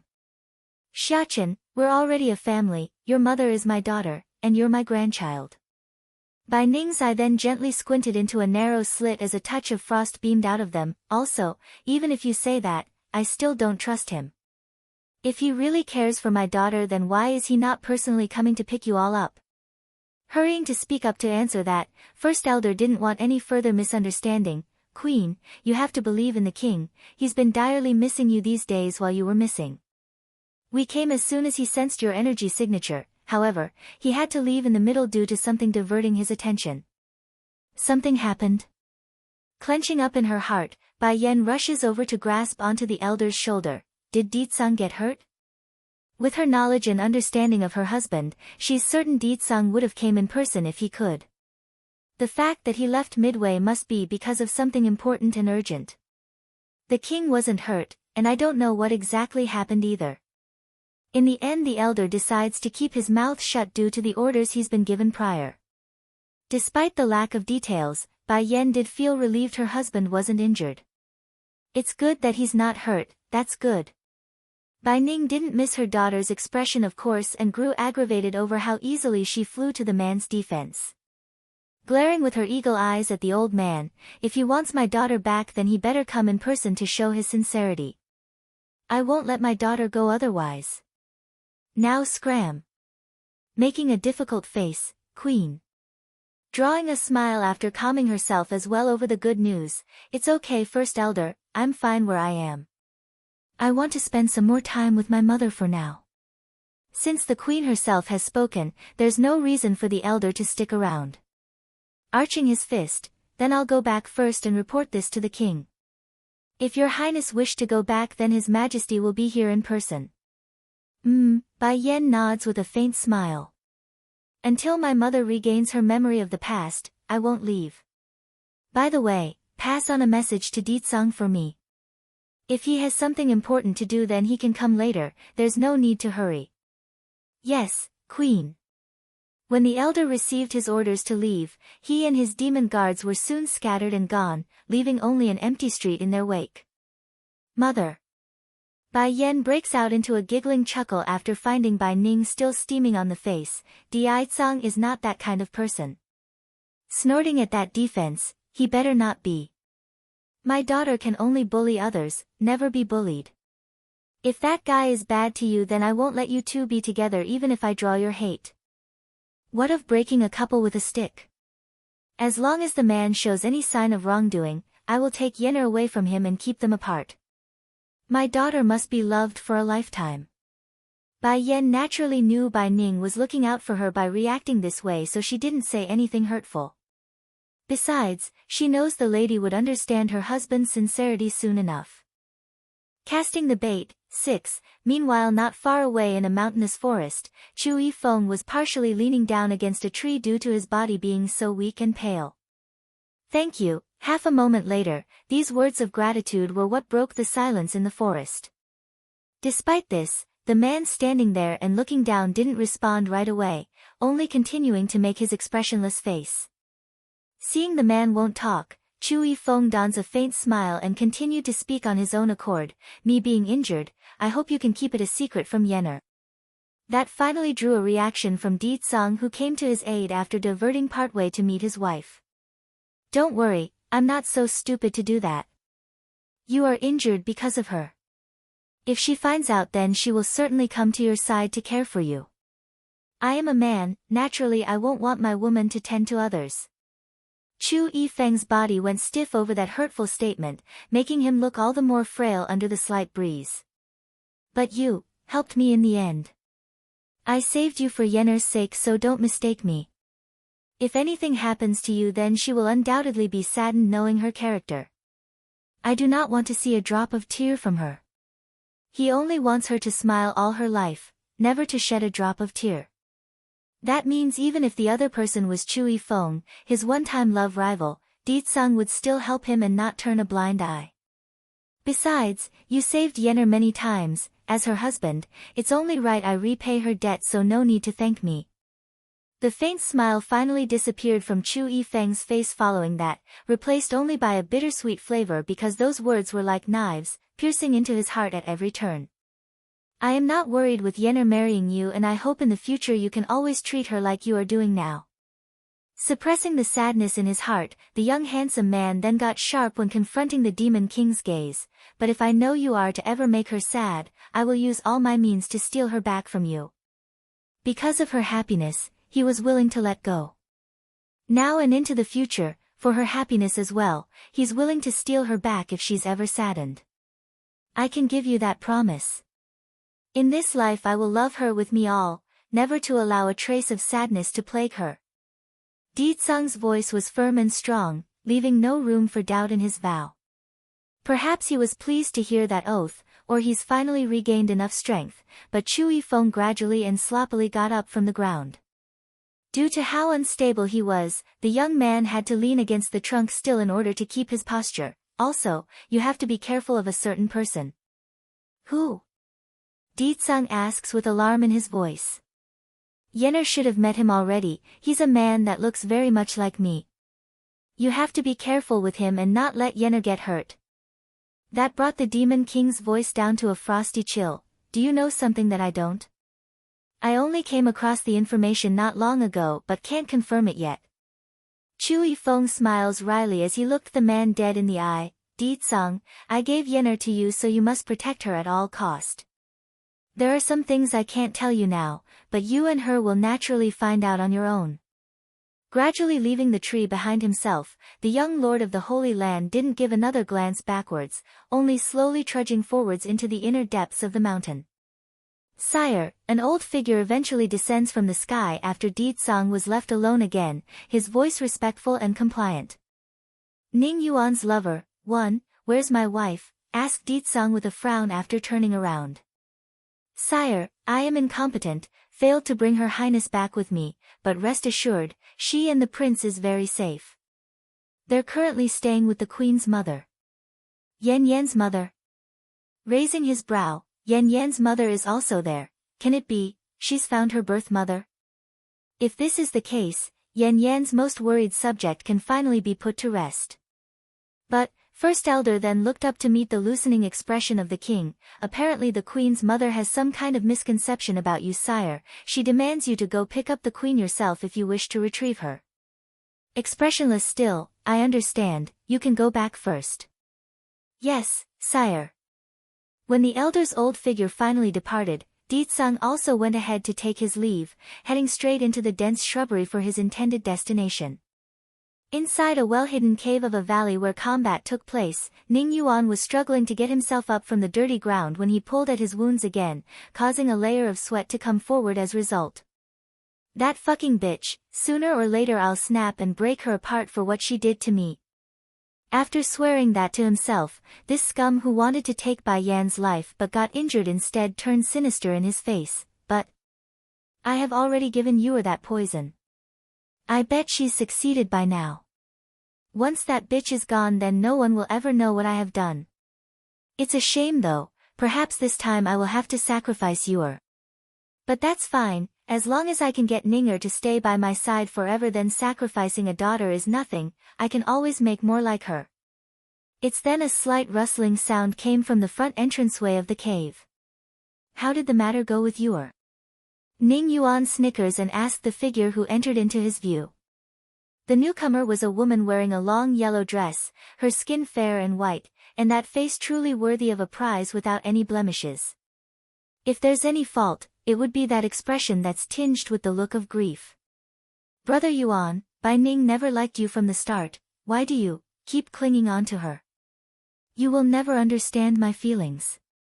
From the very first day I met Ninger, I have vowed to make her mine, even if the price is great, I will have her as mine. There's absolute determination in those eyes when the scum said that. Clenching her fist in frustration from that statement, the woman in yellow pleads again, but Yor is your daughter, isn't it too dangerous to have her carry out a task like that? So are you implying you can and she can't? Ning Yuan glances and sneered at the lady across from himself, don't forget, I saved you only because I wanted you to help care for my daughter while Ninger is not around. You are to never show yourself before her. If she ever learns of your existence, then I will not let you off, understand? I was wrong from the very beginning. I should not have gone to fuck another woman in a vain attempt at rousing jealousy from Ninger. That only backfired and ruined any chances I had. Thankfully she eventually lost her memory and forget everything. I won't let this second chance pass me again, never. Ning Yuan's lover, too, since it was not easy to get the chance, he naturally wouldn't allow other females to appear by his side. This was also the reason why Bai Ning never discovered this other woman who has been around for so long, she had always hidden herself from view. The outburst hurt the lady in yellow greatly, of course. She simply never thought her own existence would be so pitiful despite sticking with this man for so many years. Seemingly becoming aware of the effects his words had on the lady, Ning Yuan's tone promptly softened up as he continued, Lu Xian, as long as you keep to my will then you are still my woman. However, if she finds out about you then you can't stay around anyways, do you understand? Pursing her lips, Lu Xian didn't give a reply to the man because it stung knowing she's second fiddle. Truth was, from the very beginning that she followed him she had known her own fate wouldn't be great. Nothing but a sex toy for Ning Yuan to vent his lust, but even so, she went ahead with that decision due to her love for him. Tell me first Lu Xian, did that girl die yet from the poison I gave you or? Ning Yuan's gaze was burning with a dark light when asking that, showing how much he hated Bai Yan from the hearts down. Growing paler at the topic over the dreaded topic, Lu Xian met the man's gaze with her own, the man whom she followed without regret for the past decade and more. Yor was afraid of being exposed so she didn't poison that woman, instead she got someone to go make trouble for that Bai Yan using her own plan. Brother Yuan, please don't be mad with her but Yor was exposed on the spot when she tried that. Now she's been driven out of the inn and can no longer go back. Ning Yuan's happy face instantly crumbled, replaced only by a distorted outrage on the face. How dare she go against my will? I told her to poison that bitch, did she not hear me clearly? Why didn't she poison her? Lu Xian didn't know what to say right now because this sort of behavior was a first for the man. Ignoring whether Ning Yuan was sincere about Ningyu, she's still his biological daughter. Never has he ever beaten the girl, so imagine him lashing out because she didn't listen. That's something completely out of the norm. Brother Yuan, she's afraid. Lu Xian attempts to defend Ningyu due to her own fondness for the lass. Quit defending her. You think just because of that reasoning that she can disobey me and do something that's stupid? Do you think those people won't notice her stupidity? The more he spoke, the more outraged the scum became. Where's Yor now? Why didn't that woman kill her? Shaking her head, that woman did not kill her, only kicking her out. Brother Yuan, Yor already suffered a lot this time, she has. Shut up. Ning Yuan snaps, his eyes raging with madness, that girl disobeyed me so she might as well die for it. If not for Ninger liking her so much, I would have strangled her at birth just like what I did to her mother.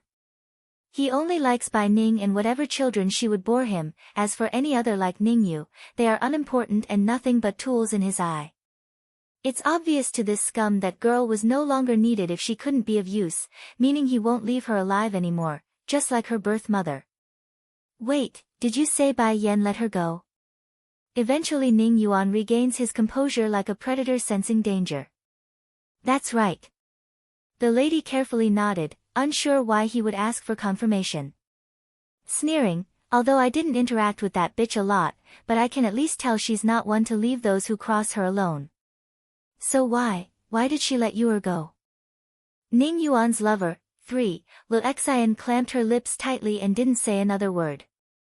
She's got this feeling that the man before herself was very strange to the point where she couldn't recognize him anymore. Not good. Ning Yuan's expression suddenly changed for a whiter shade as she glared at the lady. Did you tell Yuer where I am? Startled at first, Lu Xian eventually decides to speak knowing she must. I left a mark for her so she could find us. Bang! Throwing a punch without any sign, Ning Yuan was furious as he watched the lady fly out across the air and landing several meters away into the weeds. But that clearly wasn't enough. Before the lady could react and look up, the scum was already in front of her and dragged her off the ground by the collar. Who allowed you to leak my whereabouts to her? Do you think that Bai Yan is some idiot that would let her go? She is only using Yuer to get to me. What you did is the same as sending me onto the death road. She was already in quite the pain due to that punch, but the explanation from the scum completely left Lu Xian dumbfounded. Half a ring later, she slowly mutters out her response. Then what should we do, Brother Yuan? If my speculations are right, Yuer should be here soon. Damn it! Distorted in his face, Ning Yuan wanted to leave right away but couldn't when that excited voice reached over from his rear. Pa! The voice was full of sorrow and anger, but mostly grievance when crying out to the scum.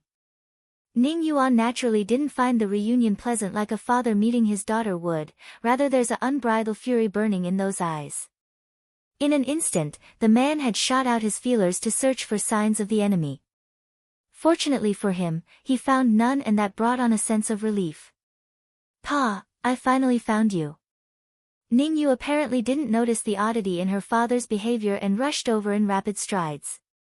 To this petite girl, Ning Yuan was her only and recognized true family, therefore the tenseness in her heart was elevated the moment she saw that powerful back. However, beyond what she expected, the second she got close enough to jump into the man for a hug, Ningyu had found her face being smacked with a hand instead, leaving her cheeks painfully swollen from the impact. Pa! She blubbers this word out after being stunned by the stinging pain. To be clear, never in her lifetime has Ningyu been hit by her father, this was the first, also likely the last. You still dare to come back? Ning Yuan lashes out at his daughter, his finger pointing. Why did you not do as I say? Now you want me to clean up your mess? Ning Yu's body quivered at the accusation, her lips stuttering as she spoke. Pa, I told you, I am scared. Scared? What use are you then? Can't even do a little thing like that. I've wasted all those years raising you. Red in the eyes, the scum has lost all reasoning when yelling at his own daughter and left the girl's heart shattered to pieces. Ning Yu's despair. 1. Pa, you can't mean that, I am your daughter, your closest kin. Even if I am no longer useful, I am still your blood. Family? Ha! Ning Yuan loudly snickers a sneer. If not for Ninger liking you so much back then, would I have left you behind? Your use is nothing more than to please her, aside from that, you are absolutely useless. Now get out of sight my sight, the further the better. You made such a stupid mistake, so don't go dragging me down with you. If this lass continues to stay, then that Bai Yan will surely find her way to this place. In any case, I can't keep her around. No. Ningyu clings onto the scum's sleeve like she's grabbing onto her only lifeline. Pa, you can't leave me, you can't. What am supposed to do without you? Auntie Ning already doesn't want me, I can't be without family. Scram. Bang. Slamming his palm against the girl's chest, Ningyu went flying as a result of the strike, only stopping after slamming into a nearby boulder. As a result of the pain, Ningyu could barely keep her face in check and grew ghostly white. Match that with the tears on her face, the once proud girl dons a picture of pathetic pity. You are. Lu Xian quickly ran over to help the girl from the floor, her eyes full of aching pain. Are you alright? Your father is only too angry right now, so don't take his words too seriously. But out of expectation, instead of being thankful for the aid, Ningyu pushes the hand away like she's touching something dirty. You go away. When did my family's matter need a bed-warming maid like you to get involved? Don't think just because you took care of me when I was a child that you can act like my mother. I didn't. I really do love you. Who allowed you to call me Yuer? I don't need your pity, I told you, my mother can only be by Ning, who do you think you are? In a fit of rage, Ningyu began pounding away at the lady's chest, both scolding and scratching like a mad cat. Don't think just because you slept with my pa that you can be his woman. I won't recognize your identity. My Auntie Ning is not only strong, she also has an extremely powerful demonic beast at her summoning. What do you have? With your strength, you're not even qualified to be a maid. Since the last didn't dare to throw her anger at Ning Yuan over there, the only other option was to vent at Lu Xian, who seemed more vulnerable. Lu Xian didn't say anything against the abuse though, only staring at the scum with eyes of pleading, hoping the man would change his mind about abandoning the girl. What are you still doing there? Hurry up and leave with me. If you pity her then you can stay here instead, I don't need you to service me anymore. To emphasize his words, the scum actually snickers a laugh like the ones in front of him were nothing but baggage. Ning Yu's despair, too, though Lu Xian wasn't as beautiful as Bai Ning in appearance, but she's still a first-class beauty, hence the reason Ning Yuan never drove her away and only hidden her from sight. He has sexual needs too, and she's the perfect venting hole for that. As for Ning Yu, well, nothing but a daughter, he could make plenty more once he gets his hands on Bai Ning. He's young, strong, and plentiful down there, what does a daughter or two matter to him? Lu Xian knew of this fact of course, so after a final pitiful glance at the lass, the lady also grew firm and gave up to leave for the scum's side. Against the abandonment from all those whom she knew, Ning Yu finally began to panic and quickly clung onto the lady's sleeve. Don't go, don't leave me alone, I'm afraid. Auntie Ning already left me, are you also going to leave me? Lu Xian's body stiffened at that plead, but once her eyes met with the scum's who had clearly grown impatient at this point, the lady could only sigh and shirk off the desperate hand. Dreading with fear, Ning Yu didn't dare to stay down, knowing she might really be abandoned and chased after the two. Pa, please take me along, I promise to be good from now on, please, please, I don't want to stay here alone.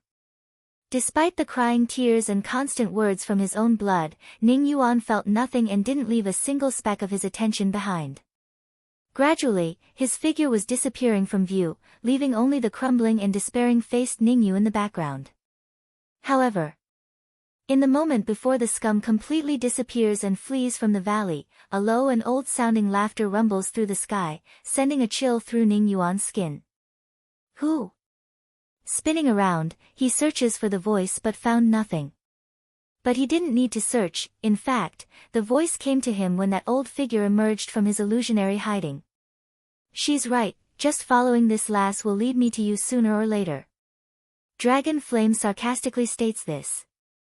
It's as Ning Yuan suspected. Bai Yan did have the old goat tail the petite girl since her departure, knowing fully well she would search out her father after being driven out. It's you. The scum exclaims, his fist crunching and his eyes burning with fury. Just now I clearly checked to see if someone followed her, how did you hide your energy signature? Snickering a sneer, that woman is an alchemist, why are you acting so surprised about me hiding myself from your senses? Dragon Flame wouldn't admit Bai Yan as her mistress, so he would never address her as such, hence the disrespect. Ning Yuan's expression went a shade whiter at knowledge. Without hesitation, he bites his teeth and yelled, "We're leaving now." Lu Xian didn't respond right away against the speeding back of the scum, only looking back at the despairing Ningyu in the background. However, in order to save her own life, she could only bear the merciful side of her consciousness and give up on the girl. She may like the lass, but she values her own life more in this situation. That's just human nature. Ning Yu's despair. 3. Want to flee? Dragon Flame snorted, his figure disappearing in a flash and blocking off the scum up ahead. Outraged, Ning Yuan lashes out. What the hell are you trying to do? Trying to hurt that Bai Yen is that girl. It has nothing to do with me. If you want the one responsible, then it's her you want, not me. Those words surely reached Ning Yu's ear, and sure enough, the girl's eyes were lifeless then as she stared up to the man whom she considered her closest kin. My biological father is actually making me pay for his crime. How laughable. So this is called affection. The love he showed me are all lies.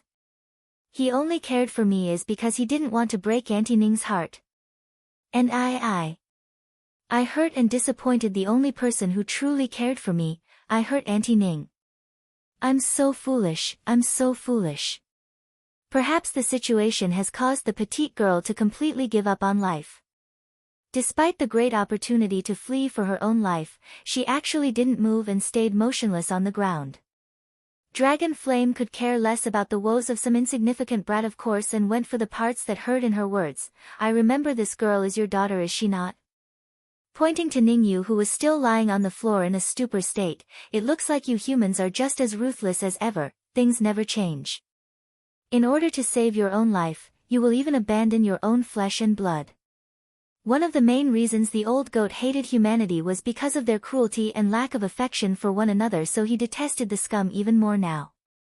Unfazed by the mockery, Ning Yuan draws a contemptuous smirk in retaliation. You're only talking big because you and that Chui Feng teamed up to fight me.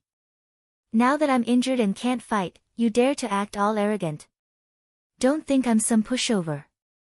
Glaring in his eyes now, and what if I'm ruthless? In this world, feelings are nothing but tools to me. There are only those who are useful to me and not useful. Since she's in the latter category of being useless, she can only blame herself for being born my daughter. The way the scum said that sounded righteously smooth because the bastard never once considered his logic flawed. Then what about Bai Ning? The old goat snickers and asks again, pointing out in the hypocrisy in the scum's words. Sure enough, Ning Yuan became choked for words and didn't reply. He may call other people tools for him to use, but regarding Bai Ning, he truly did love her, though twisted and wrong, he still does. Perhaps the lady was the only existence in this world where this scum didn't have ulterior motives in mind. Ninger is not the same. She is good and beautiful. I would never hurt her. If she wasn't so distant to me back then, I wouldn't have slept with Yuer's mother either. I only wanted to provoke jealousy in her. But that was a mistake when I ended up making that slut pregnant. Growing increasingly more frustrated on his face, at the beginning I wanted to abort the baby, but then Ninger found out about the situation and advised me to keep it. Humph, I may have kept the baby alive to please my Ninger, but that doesn't mean I will leave that slut alone. The baby only needs one mother, and it will be my one and only Ninger. When the petite girl on the ground finally heard the last bit about only needing one mother, her heart promptly stopped beating like someone squeezed on it and ripped it out. Ning Yu's despair. 4. Those last words echoed in Ning Yu's head, causing her brain to want to explode from pain. Suddenly, the girl lost all sanity and crouched down with her hands wrapped around her head as she cried out in agony. Betrayal has always been the poison which hurts the most. For Ningyu, she's suffering exactly that right now. She had always believed her mother died while trying to give birth to herself, and that the woman was a slut who seduced her own father in order to climb up the ranks of society. Now it turns out everything was a lie. All because her old man wanted to please her Auntie Ning. Curling up into a clump, the girl's existence seems to weaken further until it's but a flicker after going through all those thoughts. Ho! Dragon Flame sarcastically ticked his lips into a snarl after glancing down to the ground and saw what's happening. It looks like you humans are more ruthless and crueler than I thought. From what I see, your feelings for that Bai Ning is just as fake as the rest. You're only conniving after her beauty and talent. If she turns ugly and talentless overnight, I bet you won't even bat an eyelash then. Ning Yuan's body froze in that instant because the very idea never even crossed the scum's brain. Talentless and ugly. My Ninger. Impossible, what ludicrous nonsense. Quit spouting crap. The scum grits his teeth in annoyance. My Ninger is so outstanding, whatever you said won't ever come to pass. Also, she will soon be mine you hear. That's right, this guy is spouting nonsense, whatever he says is impossible. How can I not like my Ninger when she's so amazing? Right as he thought up to there, Ning Yuan suddenly realized something was up upon seeing the face the old goat was making. Going white in his expression, are you waiting for that Bai Yen to come? Not confirming or rebutting the idea, Dragon Flame continues to press the issue to divert his attention. Let me guess, that Bai Ning's memory loss is also your doing, am right? Ha ha ha. Sure enough, Ning Yuan breaks out into a maniacal laugh upon being provoked by the subject. So what if I'm the one who did it? I wanted her to stay by my side, but she kept insisting on leaving to be with her husband and daughter despite everything that I did. Closing his eyes, the scum seems to be recalling back to the past that brought forth the inner rage he's been suppressing over the years. I'll never forget the first time I saw her. She just lost her daughter and was covered in blood by the time I came across her, yet she still tried to go back to her family. I only sealed her memories for her sake, it's all for her. That's right, I did everything for her because I love her too much. Perhaps the scum had said too much there, but by now Ningyu had stopped holding her own head on the ground and gradually crawled up to meet that man whom she considered her own father. She's still showing the same stupor of earlier, but her inner workings of the brain had stopped and left her in a blank state. Ningyu's despair. 5. Auntie Ning's amnesia. Isn't it because of her being abandoned by her daughter and husband? Pa, please tell me that's not true. Ningyu's voice shook with fear, afraid of what the answer would be. Cold and disheartening in his face, Ning Yuan openly snorted like a contemptuous wolf. What are you staring at? Yes, what he said is true, so what? Whatever I do is out of love for her, I have no fault. Boom. Like a sunny day being blown away, Ning Yu's last ounce of faith has finally collapsed, just like a believer being told their religion was false. Tightly clamping her face in dread, tears trickled downwards like pearls. How did this happen? Aunt Ning wasn't abandoned by her husband and daughter, but forcibly kidnapped by Pa and made to forget her past. What have I done? How could I have ever thought about pairing Auntie Ning with a scum like him? Pa, how can you? How can you treat Auntie Ning like this? Ningyu forces this out, her lips trembling with emotions. She has always thought that it was herself keeping Bai Ning company over the years, that's why she felt so entitled to being the lady's daughter and inheriting that powerful demonic beast. But it turns out that's not true at all, rather it's the polar opposite. In fact, if not for the lady's kindness, she herself wouldn't even be able to enjoy the years of life so far, she would have died under the cruel hands of this scum. At the end of the day, it's not her Auntie Ning who owes her, it's she owing that woman for the kindness and life. I've said what I need to say, and you? Ning Yuan suddenly turns his scowl into a mocking sneer, can forget about leaving. Squinting his eyes into a narrow slit, the old goat revealed a flash of frost in his eyes. What do you mean by that? Ha, you're asking what I mean. While you're stalling for time, I was also waiting for someone else, otherwise why else would I stay to say all this to you? Let me tell you the truth, I've already promised those keepers from the Celestial Palace that if I hand over that demonic beast under Ninger's control then they will help me marry her. Clearly at this point the scum would do anything to get his hands on the lady, even if it means offering her up to the enemy. You're crazy. Ning Yu's expression greatly changed. Pa, you will kill Auntie Ning by doing that. Those people hate her to the core, there's no way they would let her go. Even if Bai Ning would no longer stay with her, the petite girl still holds the woman as her own family. After all, she did fill the girl's hole of lacking maternal love over the years. Do you think I can still smoothly get her with that Bai Yen around? Ninger's strength is very strong, unless I get the help of those keepers then I can forget about marrying her. I have to. I can't worry about so much anymore. The scum also took a lot of effort when coming to this decision. To be fair though, seeking help from the Celestial Palace was only a backup plan. If Ningyu had done what she was tasked to do and poisoned Bai Yan, then he would have left those keepers hanging dry, but obviously that wasn't the case, so he's going to go through with this. Not good.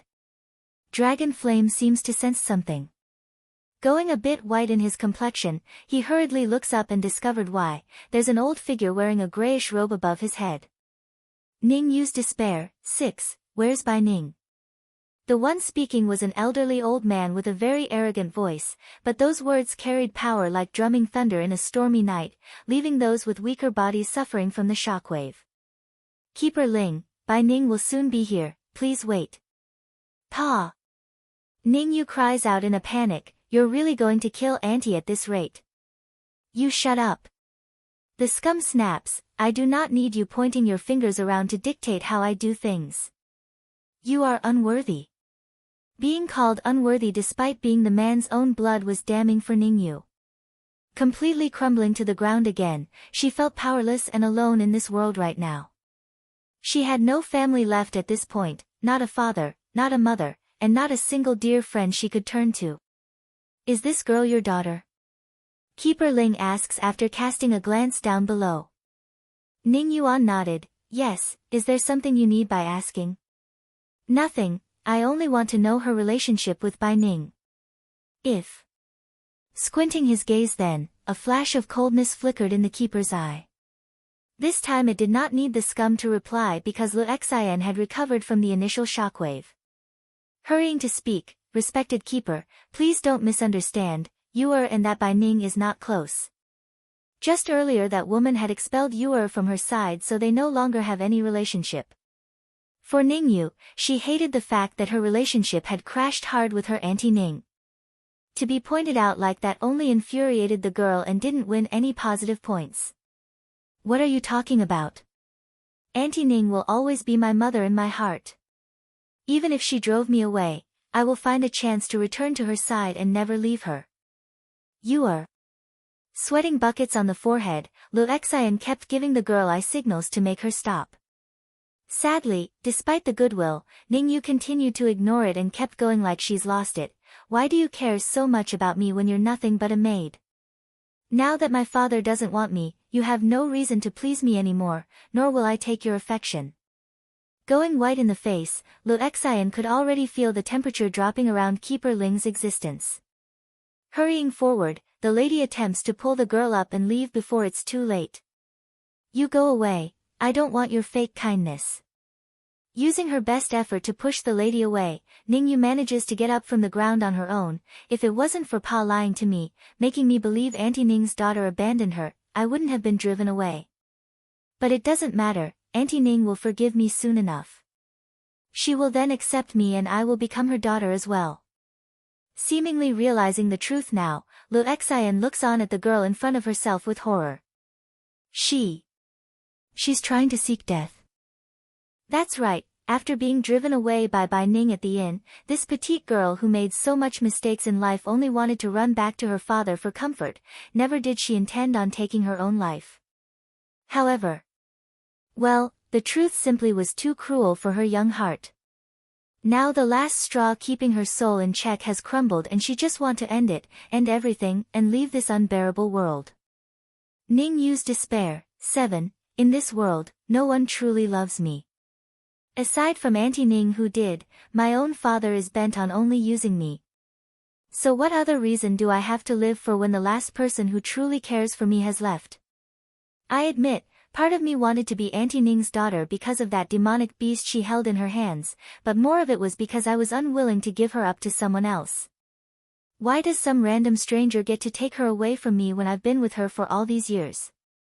I always thought she owed me for that, but now I finally understand, it is I who owes her for everything kind that is in my life. Gently closing her eyes, a single drop of tear fell out of the corner to show how helplessly sad she was. If you want to die then I will oblige you. A flash of killing intent filled Keeper Ling's gaze as he whisked his sleeve, shooting out a light beam towards Ningyu's figure. Perhaps the heart still feared death because Ningyu continued to tremble under the bristling wind of this valley. However, she's got no room left to escape at this point. Yet, the expected stinging pain never came. Finding this strange, she slowly wedged a slit in her tightly clamped eyelids and took a peek. To her shock, there's a slender figure standing in front of herself, pierced through the chest by that ray. In this second, this very moment, Ningyu couldn't feel her heart beating anymore as Luoxian's body gradually fell down to the bushes like a withering rose. My feelings for you isn't fake, nor is it only for Brother Yuan's sake. He is one of the reasons, but also. For more than a decade, I've been watching over you from the shadows, there's no way I don't care for you. That said, the dying lady then shifts her gentle gaze over to the scum who still didn't move a step to help. Brother Yuan, I know you are not like that. If Yu dies then you'll regret it, so, let me do this one last thing for you. Following those final words, the last spark of life now leaves the beauty's eye. Regret, pain, and guilt poured into Ningyu's heart as she stared down at the pool of blood continuing to seep out of that lifeless body. Then in a sudden burst of anger, resentment filled those crying eyes as she herself confronted her own father, the very scum who did nothing to help. She thought that on her own, she can't blame anyone but herself for being so foolish.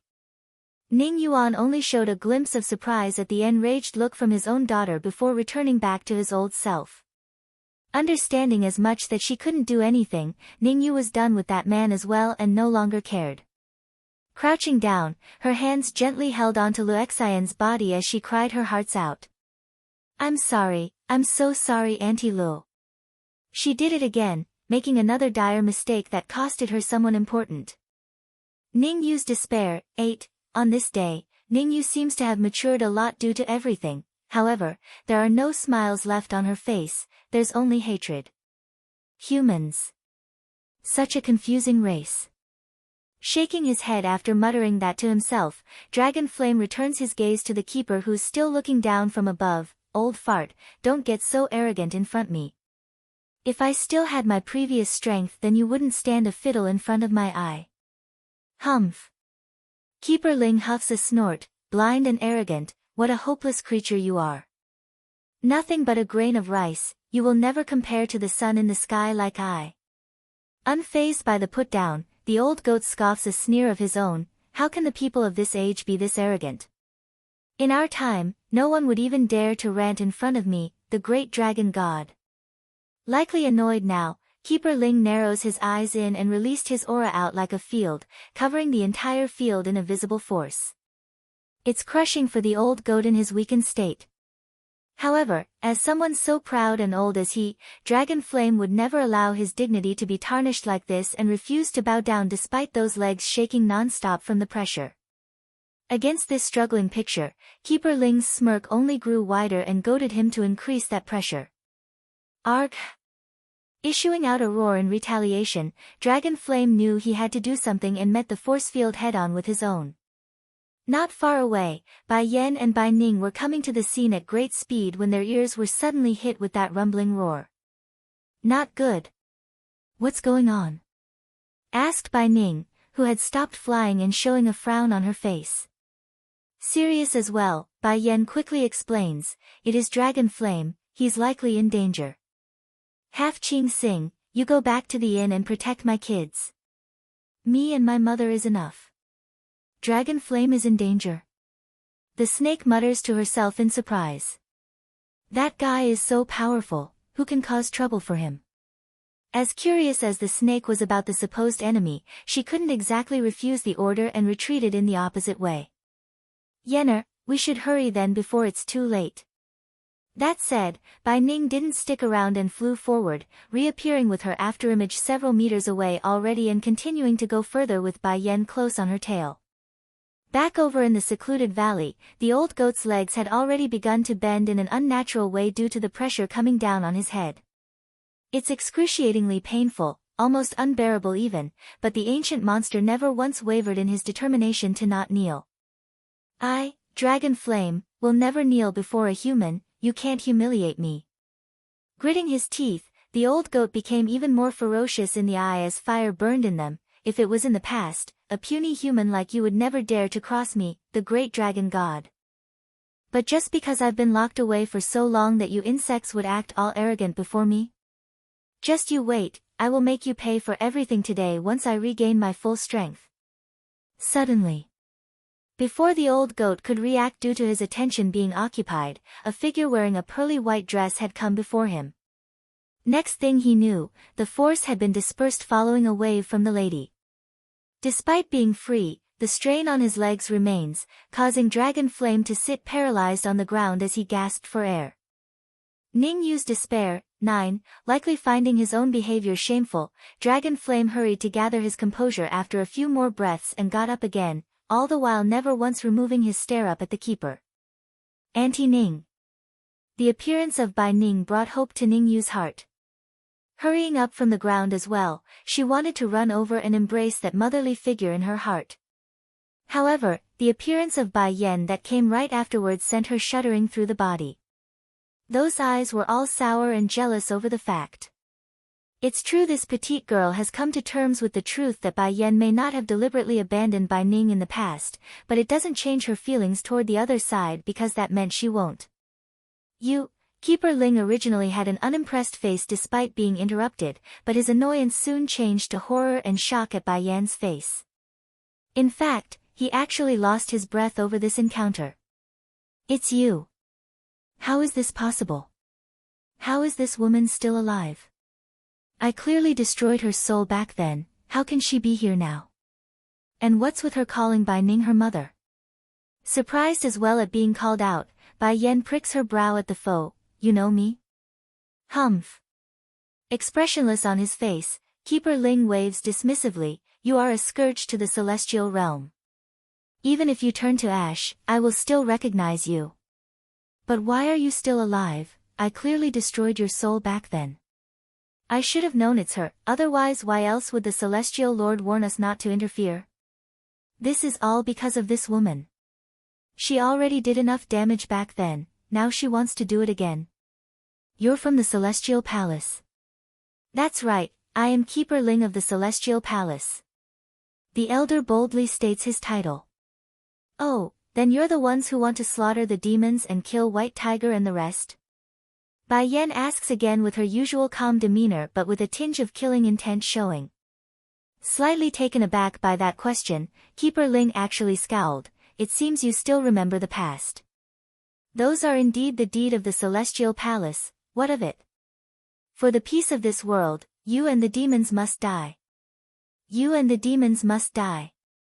This sentence completely violated Bai Yan's bottom line, causing her to usher forward the strongest force of aggression. Mother, I'm sorry, I've dragged you into this. Encountering a member of the Celestial Palace this soon was something out of Bai Yan's expectation, and since the person claims to be a keeper then he could only be at the demi-divine lord level. Even so, she's not afraid despite the huge gap in strength and felt relieved that the kids aren't around right now. Don't say that Yenner, it's me who should apologize because they are coming after me. Bai Ning bitterly smiles due to the helplessness she felt inwardly. Bai Yan on the other hand didn't reply her mother's words though, only looking down to the old goat beside herself. Dragon Flame, I will lift the contract between you and Half Qing Sing in a bit, you leave here immediately, his target is me and my mother.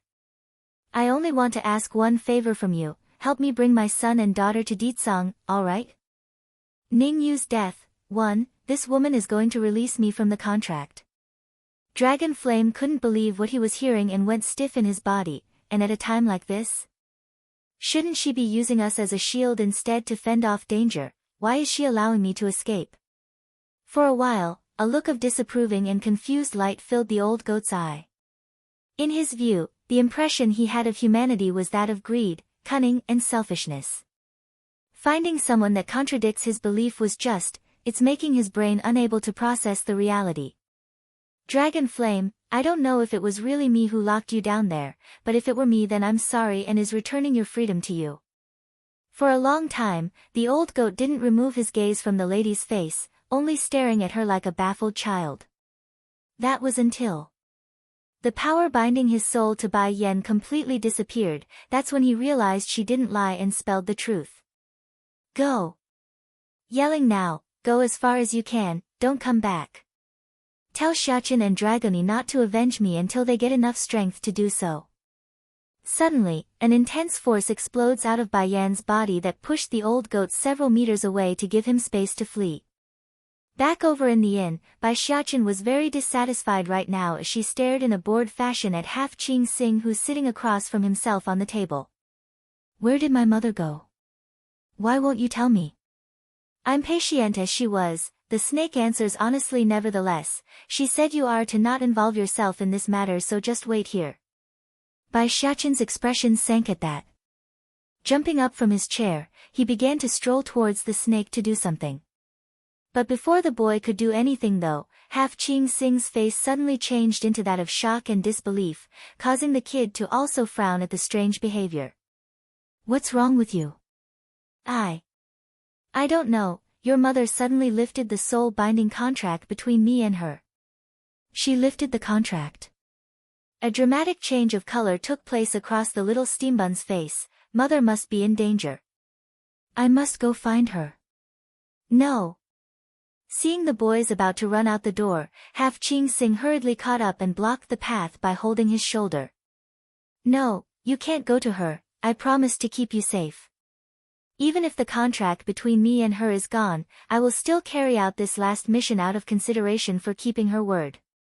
Get out of my way. Without any indication, a monumental level of power exploded out of the boy's body, sending the snake flying back several feet before she stumbles to the floor. This sudden increase in strength and oppressive air left the lady in utter dismay. She never expected the child to be this powerful and instinctively gulped out of fear from the hearts down. Ning Yu's death, too, Gidge. By then the event had also drawn in Dragoni from her nap. Reaching over to stop the boy as well, she wanted to ask what's going on when he slapped her hand away. The pain stung of course, and the little missy promptly shrunk her hands back, those eyes timid and sad when looking at the little steambun who didn't give any words of comfort that he normally would. What's wrong, Gidge? Are you going to find mother? Can you take me along with you? I can also help protect mother.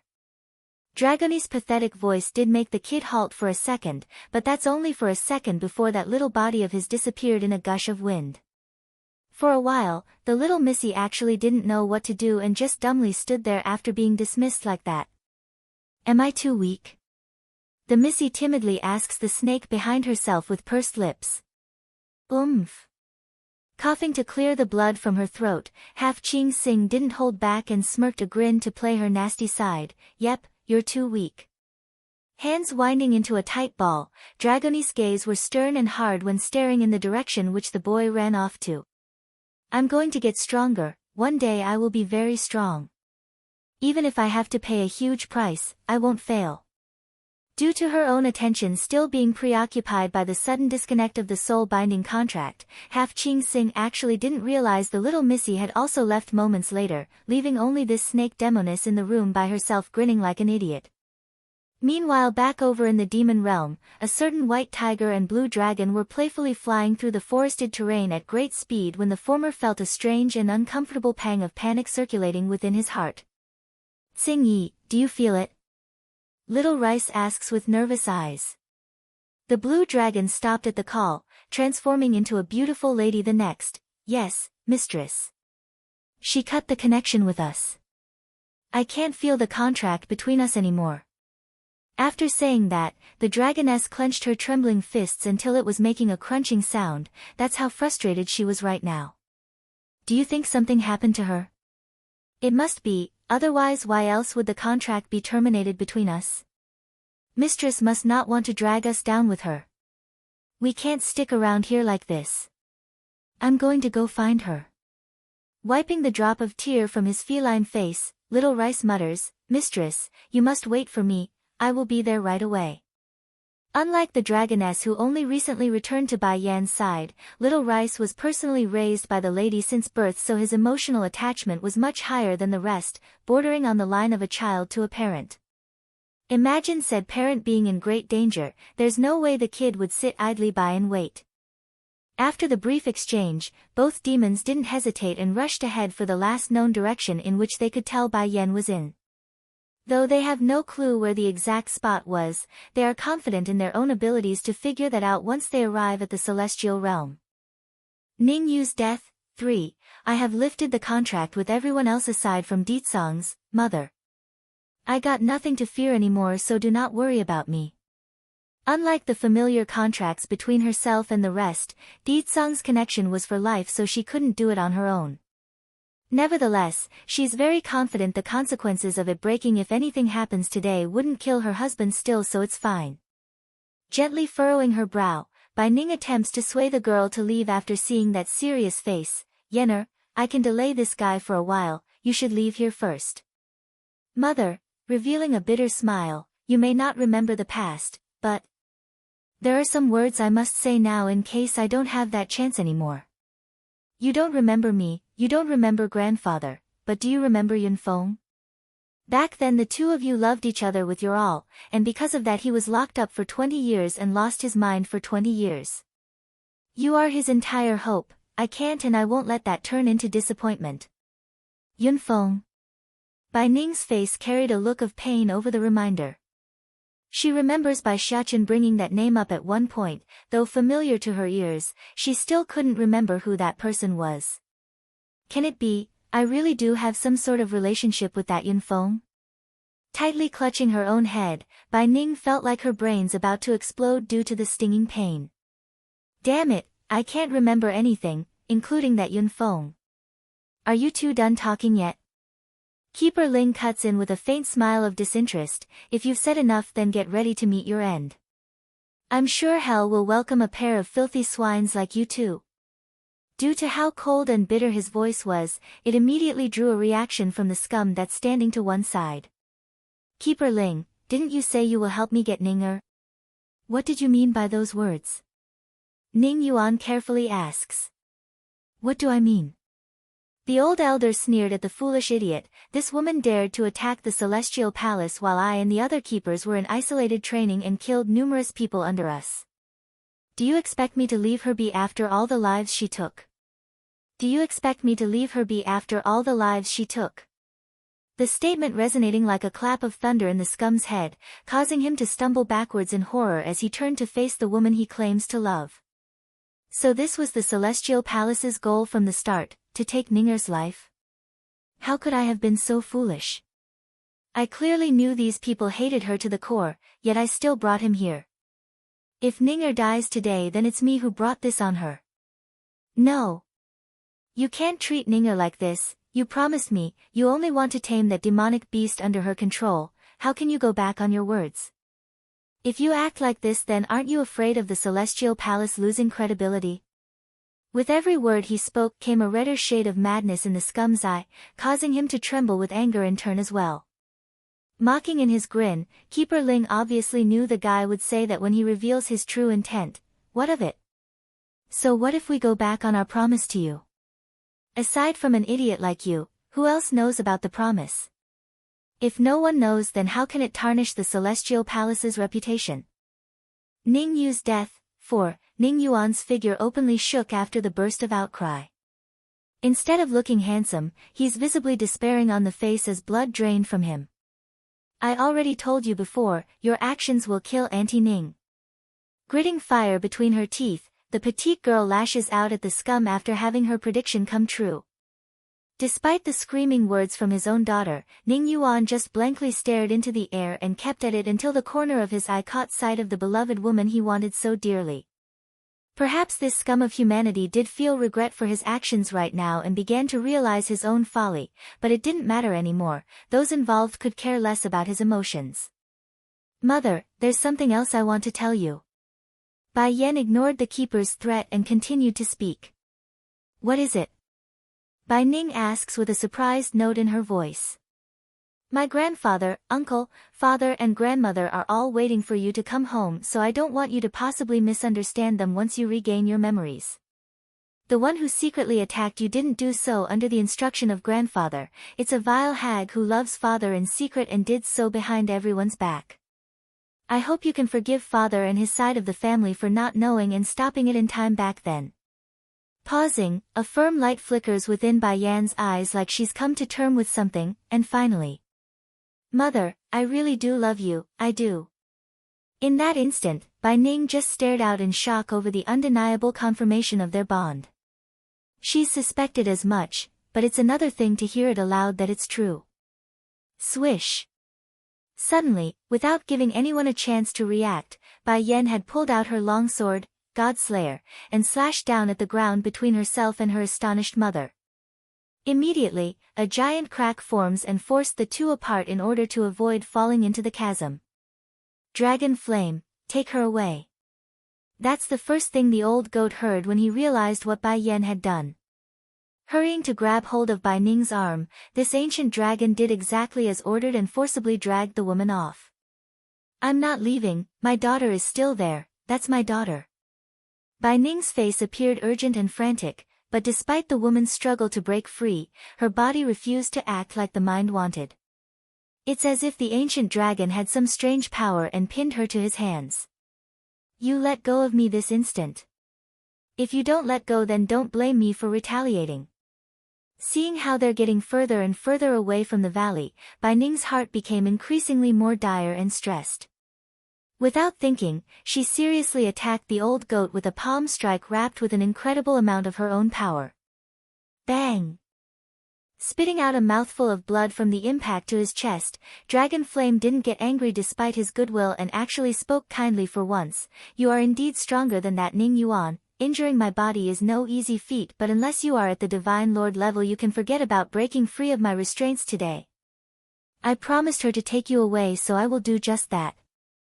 Of course, the lady herself wasn't some pushover either, and the old goat's overestimation of his own strength was a mistake. Before another word could be exchanged, Bai Ning's body abruptly exploded with power, causing a torrent of wind to blow outward and blinding the ancient dragon's eye. Using this momentary lapse in view, Bai Ning instantly broke free from the grasp by sheer physical strength and ended ripping part of her own dress in the process. This allowed her the opening to fly back towards the valley where Bai Yen should be still. Unfortunately for this desperate mother, the old goat wasn't someone that could so easily be lost. In mere seconds, Dragon Flame had already caught back up and clung onto the lady's waist like an anchor. Despite the numerous hits Bai Ning threw in frustration of this baggage, the darn dragon just won't let go. This is what I promised her, I won't let go. Dragon Flame gnashes his teeth and endures despite bruises cover his old face now. Ning Yu's death, 5, scram, you get away from me. Tearing her hearts out, Bai Ning's voice carried a haunted tone like a banshee's scream, that is my daughter, my one and only daughter in this world. I remember everything now. I remember it all. She is the one I've wronged the most. I couldn't protect her when I should, and I gave her up for adoption when I shouldn't have. How can you expect me to stay back and watch? On the opposite side of the valley, Ning Yuan's head widened in shock, constricting inwards due to the fact. How could she have recovered her memories? Just then, last ounce of patience has finally seeped out of Keeper Ling's body. Raising his hand, a sharp beam of light shoots out of his finger and aims straight for the crying mother that's quickly flying back over, separated only by an open chasm on the ground. Mother! Bai Yen cried out in extreme fright then, wanting to give chase to the attack and stop it. Sadly, her movements were nowhere close to being in time due to her positioning.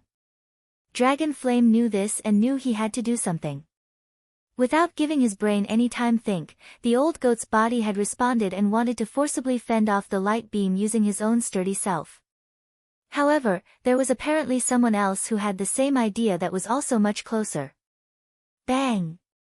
Ning Yu figure silently stood there as the light pierced through her chest. Then without a single sound, the petite girl wordlessly fell to the ground and hit the bushes. Despite this, her bleakly white face remained a smile as life slowly drained from those eyes. It's clear she wanted this, perhaps as redemption or payment for her own mistakes in life. Bai Ning's heart felt like someone just ripped it right out of her body in that instant. Staring out in absolutely disbelief, the air literally left her lung as she cried out the girl's name. You are. Why?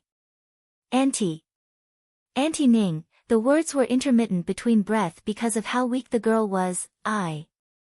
I really am, sorry. I really do like you. At the edge of death, Ning Yu could honestly tell herself she did love Bai Ning from the hearts down as a motherly figure. She still wishes to be the woman's daughter despite everything. This includes ignoring that demonic beast under her control. However, life doesn't give a person a second chance. Bai Yan had stopped running over as well by this point, her eyes showing struggling indecision at the dying Ningyu who just saved her own mother. There's no doubt that Bai Yan had assumed the other lass only wanted to get close to Bai Ning for ulterior motives, but after this scene, she couldn't deny she was wrong, dead wrong even. She really did care for my mother. Mother. Coming back to her senses, Bai Yan immediately pulled out a medicinal bottle and threw it over. Take this and give her it. Okay. Catching it like she's catching a lifeline, Bai Ning immediately returned her attention back to Ningyu and popped the cork, trying hard to put the pill into the girl's mouth. Unfortunately, Ningyu had other intentions in mind. Slowly closing her eyes, she resisted the life-saving medicine and brought the desperate lady to the knees. Ningyu's death. 7. Bai Yan scoffs a sneer in retort. That's right, I will and I can with my bottom divine strength. Stroking her long sword, a flicker of frost beamed out of the lady's eye. God Slayer, I know a sprite resides within your main body and that you have awakened. Since the day where she saw this blade absorb the energy within the bronze gate on its own, Bai Yan had already known there's a sprite residing within. She only left the matter alone because the sword immediately went back into slumber, otherwise she would have tried to dive deeper for more information. But now Bai Yan could no longer wait, she needs the power within this sword. I picked you up not only to be a blade that can only kill. If you don't help me then I would rather destroy you if you aren't able to do more. Yun. Buzzing from the stimulation, it's clear the words from the woman had roused a tough reaction from the sword. It's protesting to the threat in its own way by humming profusely. Surprised on the face, Keeper Ling immediately revealed his greedy side. I did not expect you to have such a valuable weapon in your hands. What a shame, such a nice sword is wasted on you. Even with its help, you still won't be able to defeat me. Bai Yan didn't get taunted by the provocation, only raising her blade upwards and tossing it behind herself along the crack line. Like a massive wall, the sword grew and grew, massively bigger than its original size until it's towering like a miniature mountain range. I don't have to use my Godslayer to deal with the likes of you, I just need it to keep my mother from returning to this side of the valley. And like you said, my strength is indeed lacking, otherwise I could have used the sword to defeat a trash. Squinting those old eyes in, Keeper Ling apparently found the comment insulting. In that case I will first remove you from this world and then deal with your mother. At the same moment back over on the other side of the valley, Bai Ning was pounding away at the sword's body. No matter how she tried though, she just couldn't make it budge, nor could she fly over due to the strange power restricting flight from the blade. You should stop it now. With your current powers, you are nowhere strong enough to break through its hardness. I know this sword the best. Not only can it cut through the strongest defenses, the sword aura coming off of it can also crush a person into meat paste. Though its abilities are somewhat limited due to your daughter's weakness, it is still more than enough to keep you down on the ground. The old goat's remarks only made the lady more desperate on the face. Throwing another punch to verify the claim, it's exactly as he said where the flesh and metal clanked together but with no visible damage. You know I can't do nothing so let me go. I owe her so much in this life. Now that she's in an imminent danger, as a mother, I can't just watch and selfishly protect myself. Ningyu's death. 8, please, I beg of you, let me get over there. By the end of it, Bai Ning's voice had devolved into a pleading mess as she gradually crumbled to the ground. She's desperately pushing against the blade with her hands to no avail. Exactly then from out of the blue, a powerful gush of wind rolls over from the back, catching the lady's attention. Grandmother, is my mother here? Bai Shachen's face was cold and hard, causing those who peer into his red eye to flinch from inherent fear. Slowly nodding, yes, she is. Needing no more confirmation aside from that, Bai Shachen's attention shifts towards the only obstacle in his way. Gradually, a thin layer of reddishly blood-lit flame wraps around his fist. Despite the tiny spark of fire, the heat emitting off of it was incredibly intense that it felt like a burning meteorite to those nearby. Boom! Thankfully Godslayer had a better sense in the brain than those idiots out there in this world. Right before the punch could make contact, the sprite inside sensed the danger and instantly shrank back into its former size to reveal the much-wanted figure across the crack line. Unfortunately, the situation wasn't what Bai Xiaqin wanted to see though. Instead of standing there unharmed and well like he's always envisioned the lady to be, that rosy red dress had just crashed down from the air and slammed into the ground like a ragged doll. Yener. Bai Ning's heart literally stopped beating from the horrifying image. She could no longer control her emotions and rushed forward, tightly hugging her daughter's body like a frantic mother. Don't scare me, Yener, it wasn't easy for me to remember everything, how can you leave me behind so soon? Dragon Flame may not have reacted as strongly there, but he's also standing there in a dull state, it can't be. It looks so serious. She couldn't have died, right? She couldn't have died, right?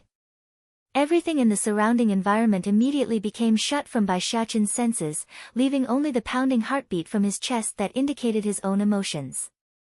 My mother's dead. She's been killed. A burst of air exploded out of the boy's body, shrouding him in a visible torrent of tyrannical wind with changing signs of it surging upwards. Dragon Flame was the only one standing behind the family, so he had the perfect view from his angle. Immediately, a look of horror overtook his eyes as he gulped.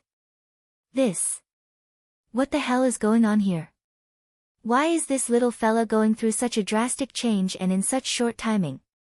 He not only changed physically, his energy signature also changed.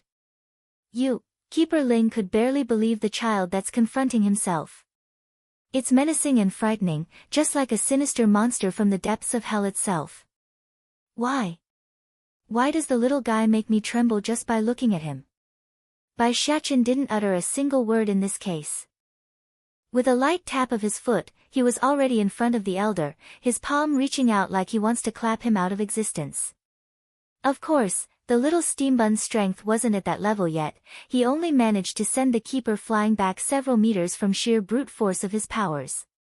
Nevertheless, it's enough to leave the old goat in the background utterly dismayed from such strength. Ning Yu's death. 9. In light of the turn of the tide following the huge change in the boy's behavior, Dragon Flame didn't find the situation any more comforting. In fact, he's still as tense as when the fighting first began. Seriously, the little guy has completely turned into a different person by this point, like someone possessed by another soul. Suddenly, another force had caught the attention of the old goat from the rear after he subconsciously inched closer to Bai Ning for safety. Swinging his head around, his view was immediately blasted with the purplish figure zipping over from the horizon. If it was anyone else, then Dragon Flame wouldn't pay too much attention aside from being alarmed by a new entry, but that face was someone he recognized and it made him go into a dismayed and excited state. It's him. He's alive. I can finally meet him again.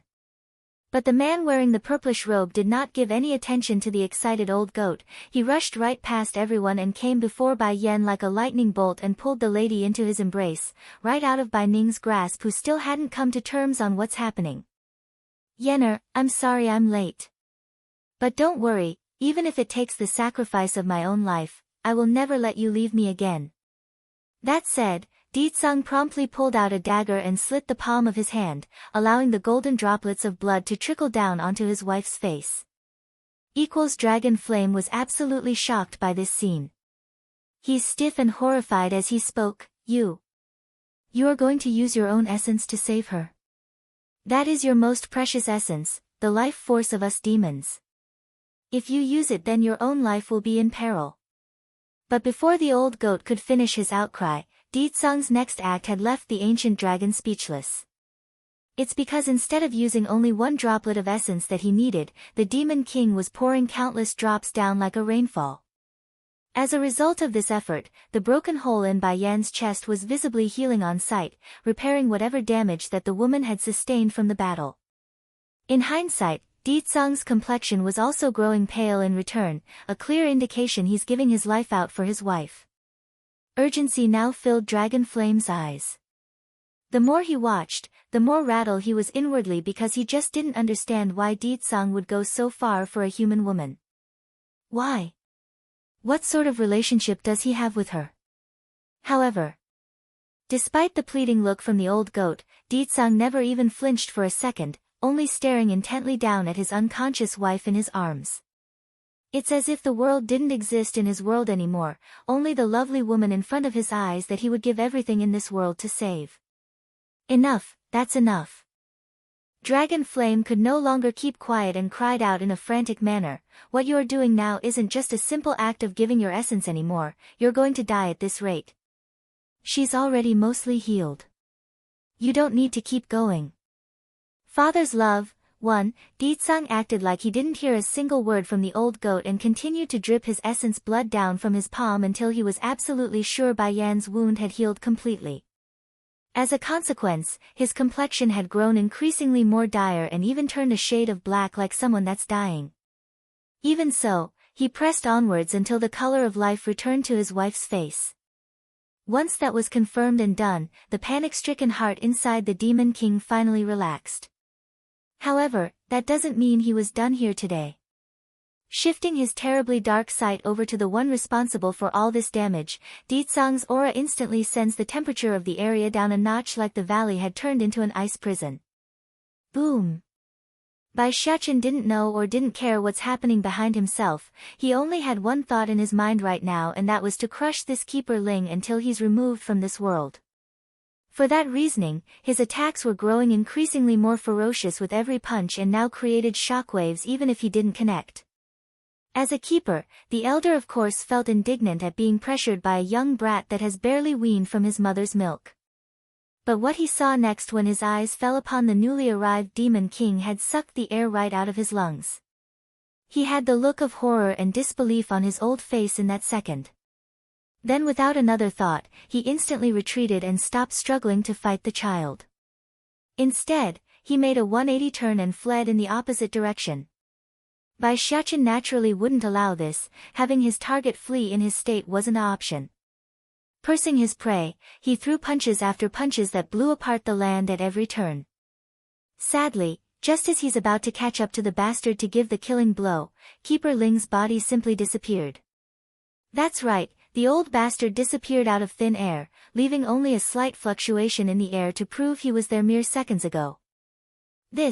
Bai Ning hurried to crawl up from the ground and stared upwards at the boy who continued to attack the terrain mindlessly until the landscape started to show signs of becoming a barren wasteland. Xiaochen. In her anxious state after finding the boy not looking right, the grandmother took to the air in an attempt to calm her grandchild. Unfortunately, the little steambun's fist did not stop despite the pleading cry and even began to attack the woman with bloodthirsty light in each punch. Bai Ning truly didn't expect to become a target by her very own grandchild. Because of that reasoning, she did not even have time to react. Thankfully someone did and had grabbed hold of that tiny fist in the nick of time, otherwise who knows what would happen to the lady's life. Bai Xiaochen. The man's voice was low and harsh, his expression unreadable. Do you recognize who I am? The boy didn't reply, only growing increasingly more savage in his aura. Kill everyone in order to avenge mother. Hate and anger had possessed his poor heart at this point. Fluttering his little robe, the boy's magna-like punches began to rain down like a storm once again, but this time it's at his own father. Father's love, too. Deetsang's frown had deepened greatly over the behavior of his boy. If it was in the past, then he could most certainly subdue the little steambun using his powers. However, he's lost too much blood from saving Bai Yan, making him incapable despite his will to do so. Coupled with the violent behavior of his son, it's a surefire way to rouse heavy resistance, and that would be dangerous for him and the child. Damn it! He curses, determined on his next course of action. Right as the boy was about to throw another punch, Deetsang had closed the distance and used his arms to grapple Xiaochen into a bind. Bai Xiaochen, wake up this instant. The Demon King's voice made a heavy blow to the kid's mind in an attempt to bring him back to reality. But clearly Bai Xiaochen was too far gone at this point for simple words like a demand to work. Next thing Deetsang knew was the kid biting down at his shoulder and piercing the skin with those fangs like teeth. Hiss. He felt the air suck out of him from the excruciating pain. It's gory and bloody all over his shoulder, but even so, Deetsang refused to let go. What exactly happened, Xiaochen? Bai Ning took this chance to get up close, her hands covering her lips after getting a clearer look of the boy's form. He's like a true monster, red-eyed with claws extended. To call Bai Xiaochen a wer-beast was a good way to describe his current state. Just like the lady, Dragon Flame had also started to tear up in the face. Of course, the distress wasn't over the little steambun's terrible form, he's aching over Deetsang's weakened state and now injured shoulder. But goodwill always gets awarded when offered. Though Deetsang didn't intentionally do it, his blood that seeped into Bai Xiaochen's mouth from him biting so much had roused a spark of sanity back into the child. I don't care what you are, but Xiaochen is my son, so I will not allow you to hurt him. Deetsang's tone was heavy and commanding while it echoed across the empty valley. It can't be. Something really exists within Xiaochen's body. This was the thought that came to Bai Ning and Dragon Flame, who were the only ones left aside from the injured Bai Yan. Unfortunately, that comment from Deetsang only made the boy even more restless and struggled harder from what he already was doing. Mother, I want my mother. They all deserve to die, I'll die. After saying this, that young face once again surged with killing intent, the red light in his eerie eye glistening with darkness like a monster from depths of hell. Going slightly pale at the sudden change, Deetsang's voice snapped again into an urgent yet harsh tone, Bai Xiaochen. Your mother is not dead, so snap out of it. Not dead? It seems those two words were the key. Like thunder clouds being dispersed to reveal the sunlight behind it, a look of clarity returns to the boy for real this time as he eyes his old man. Mother is not dead? Really not dead? Taking this opening, Deetsang knew what he had to do and chopped down with his hand against the little steambun's neck and sent him limp. What's wrong with Xiaochen? Bai Xiaochen nervously asks, afraid of what the possibilities are. There is a grudge within his body. It's full of resentment and hate, that's why he would attack anyone and everyone nearby earlier. Father's love. 3. I have already tried to contain that dark grudge in him before, but it's clear the method I used is not useful in the end. If this continues, then he will become a creature of carnage, only knowing how to kill and nothing more. Deetsang explains, his brow furrowing deep and hard. As a woman and as a grandmother, Bai Ning felt great pain that someone so young would have to endure such struggles. This little guy is only 7, why must he bear so much pain on his shoulder? Here, help me take care of Xiaochen for a bit. After handing the boy over to the grandmother, Deetsang then strode towards his wife in light steps across the grass. Due to the sun being directly above the group because of the hour, the light only made that peerless contour of the woman's face even more magnificent, but this wasn't the only attracting feature for the Demon King. That bump along the woman's belly was a huge eye-catcher which brought him to the knees. Under normal circumstances and logically speaking, after Bai Yan suffered this much damage to her body, she should have lost the baby inside already. However, in the moment where his hands reached down to touch the fetus, a golden light glowed from within the womb and wowed the troubled husband. Naturally, finding the unborn baby safe and sound was a glorious news to the anticipating father, but he's also worried but grateful at the same time. There's an unknown force protecting the fetus. It's abnormal and a sign of greater power at play, and that was something he couldn't control. I will take my wife back to rest first. My subordinates will come later to retrieve the rest of you later. Bai Ning was taken aback at first over that message, but she quickly nodded after coming to the fact that it's for the best. Please take care of Yenner then. Not replying, Deetsang first gazed down to the sleeping beauty in his arms before showing a faint smile of comfort. She is my wife, I will of course love her with my all and take care of her. This attitude from her son-in-law had left Bai Ning befuddled with complex emotions. Originally she didn't like this man when he appeared, but after witnessing how far he would go for her own daughter, the grandmother could deny her view has changed. She's starting to accept him from the hearts down. Does your shoulder need tending to? The lady asks after noticing the blood still trickling out of the wound. Casting a look down at his own shoulder, a cunning smirk escaped the dastardly Demon King. This injury won't hinder my movement, so it's fine to leave it as is. Once Xiaochen wakes up I will tell him this is done by him. Knowing his personality, my boy will feel guilty and remorseful. By then I can use that as a threat to make him stop competing for Yenner's attention with me.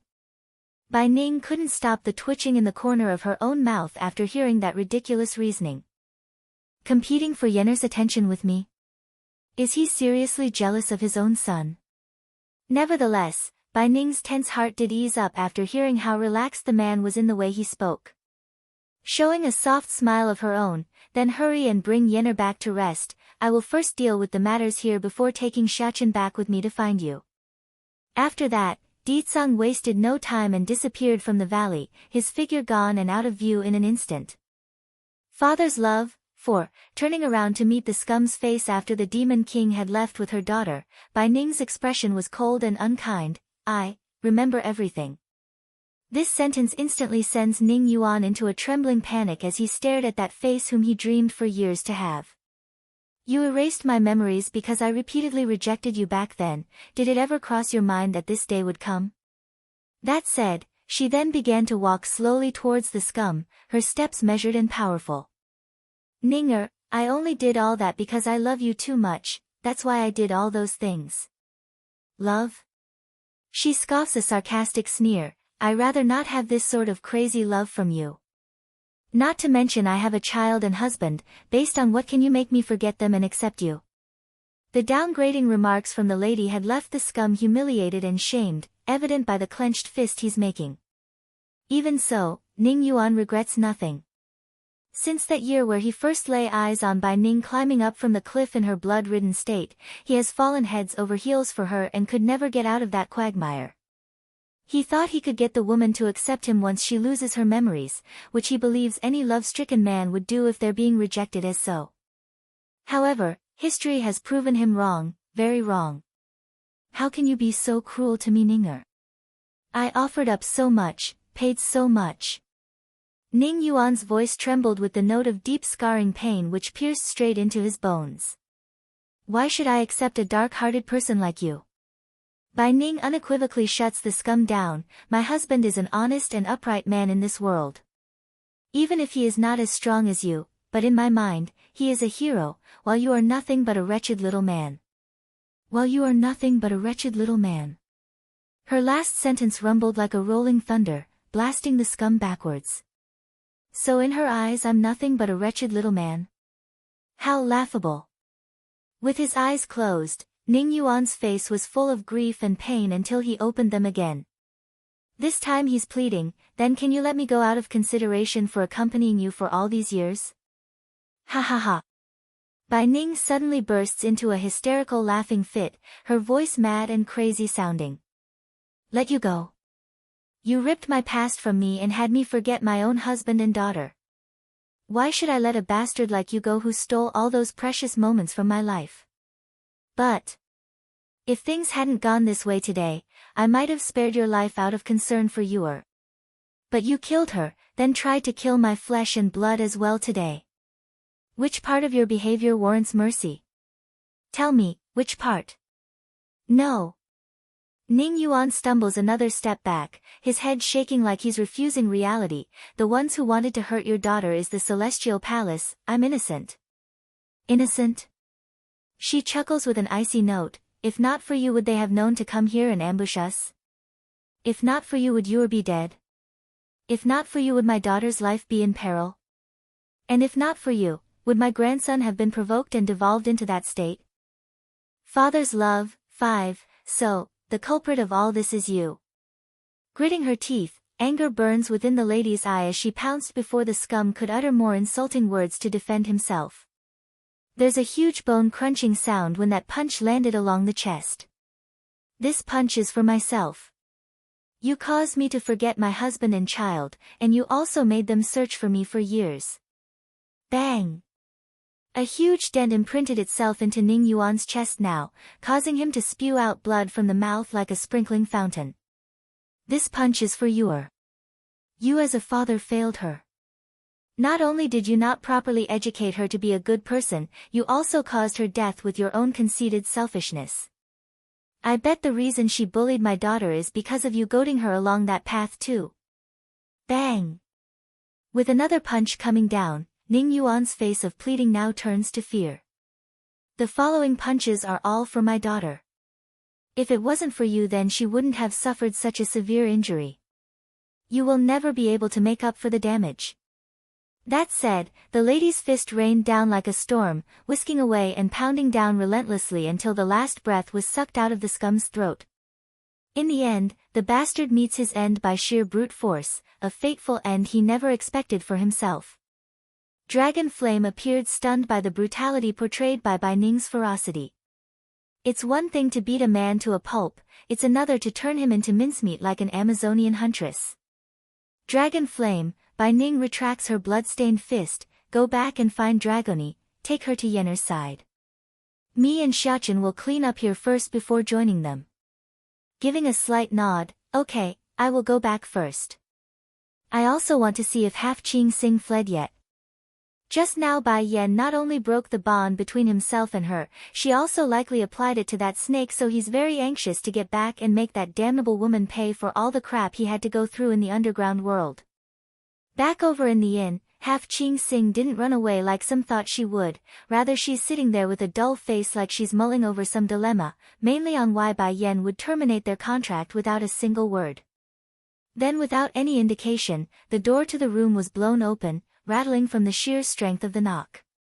Hurrying to get due to the intrusion, the lady didn't know who or what would attack at this time, but she wasn't going to take any chances. However, that old figure reflecting into her eyes sent her hair rising from fright.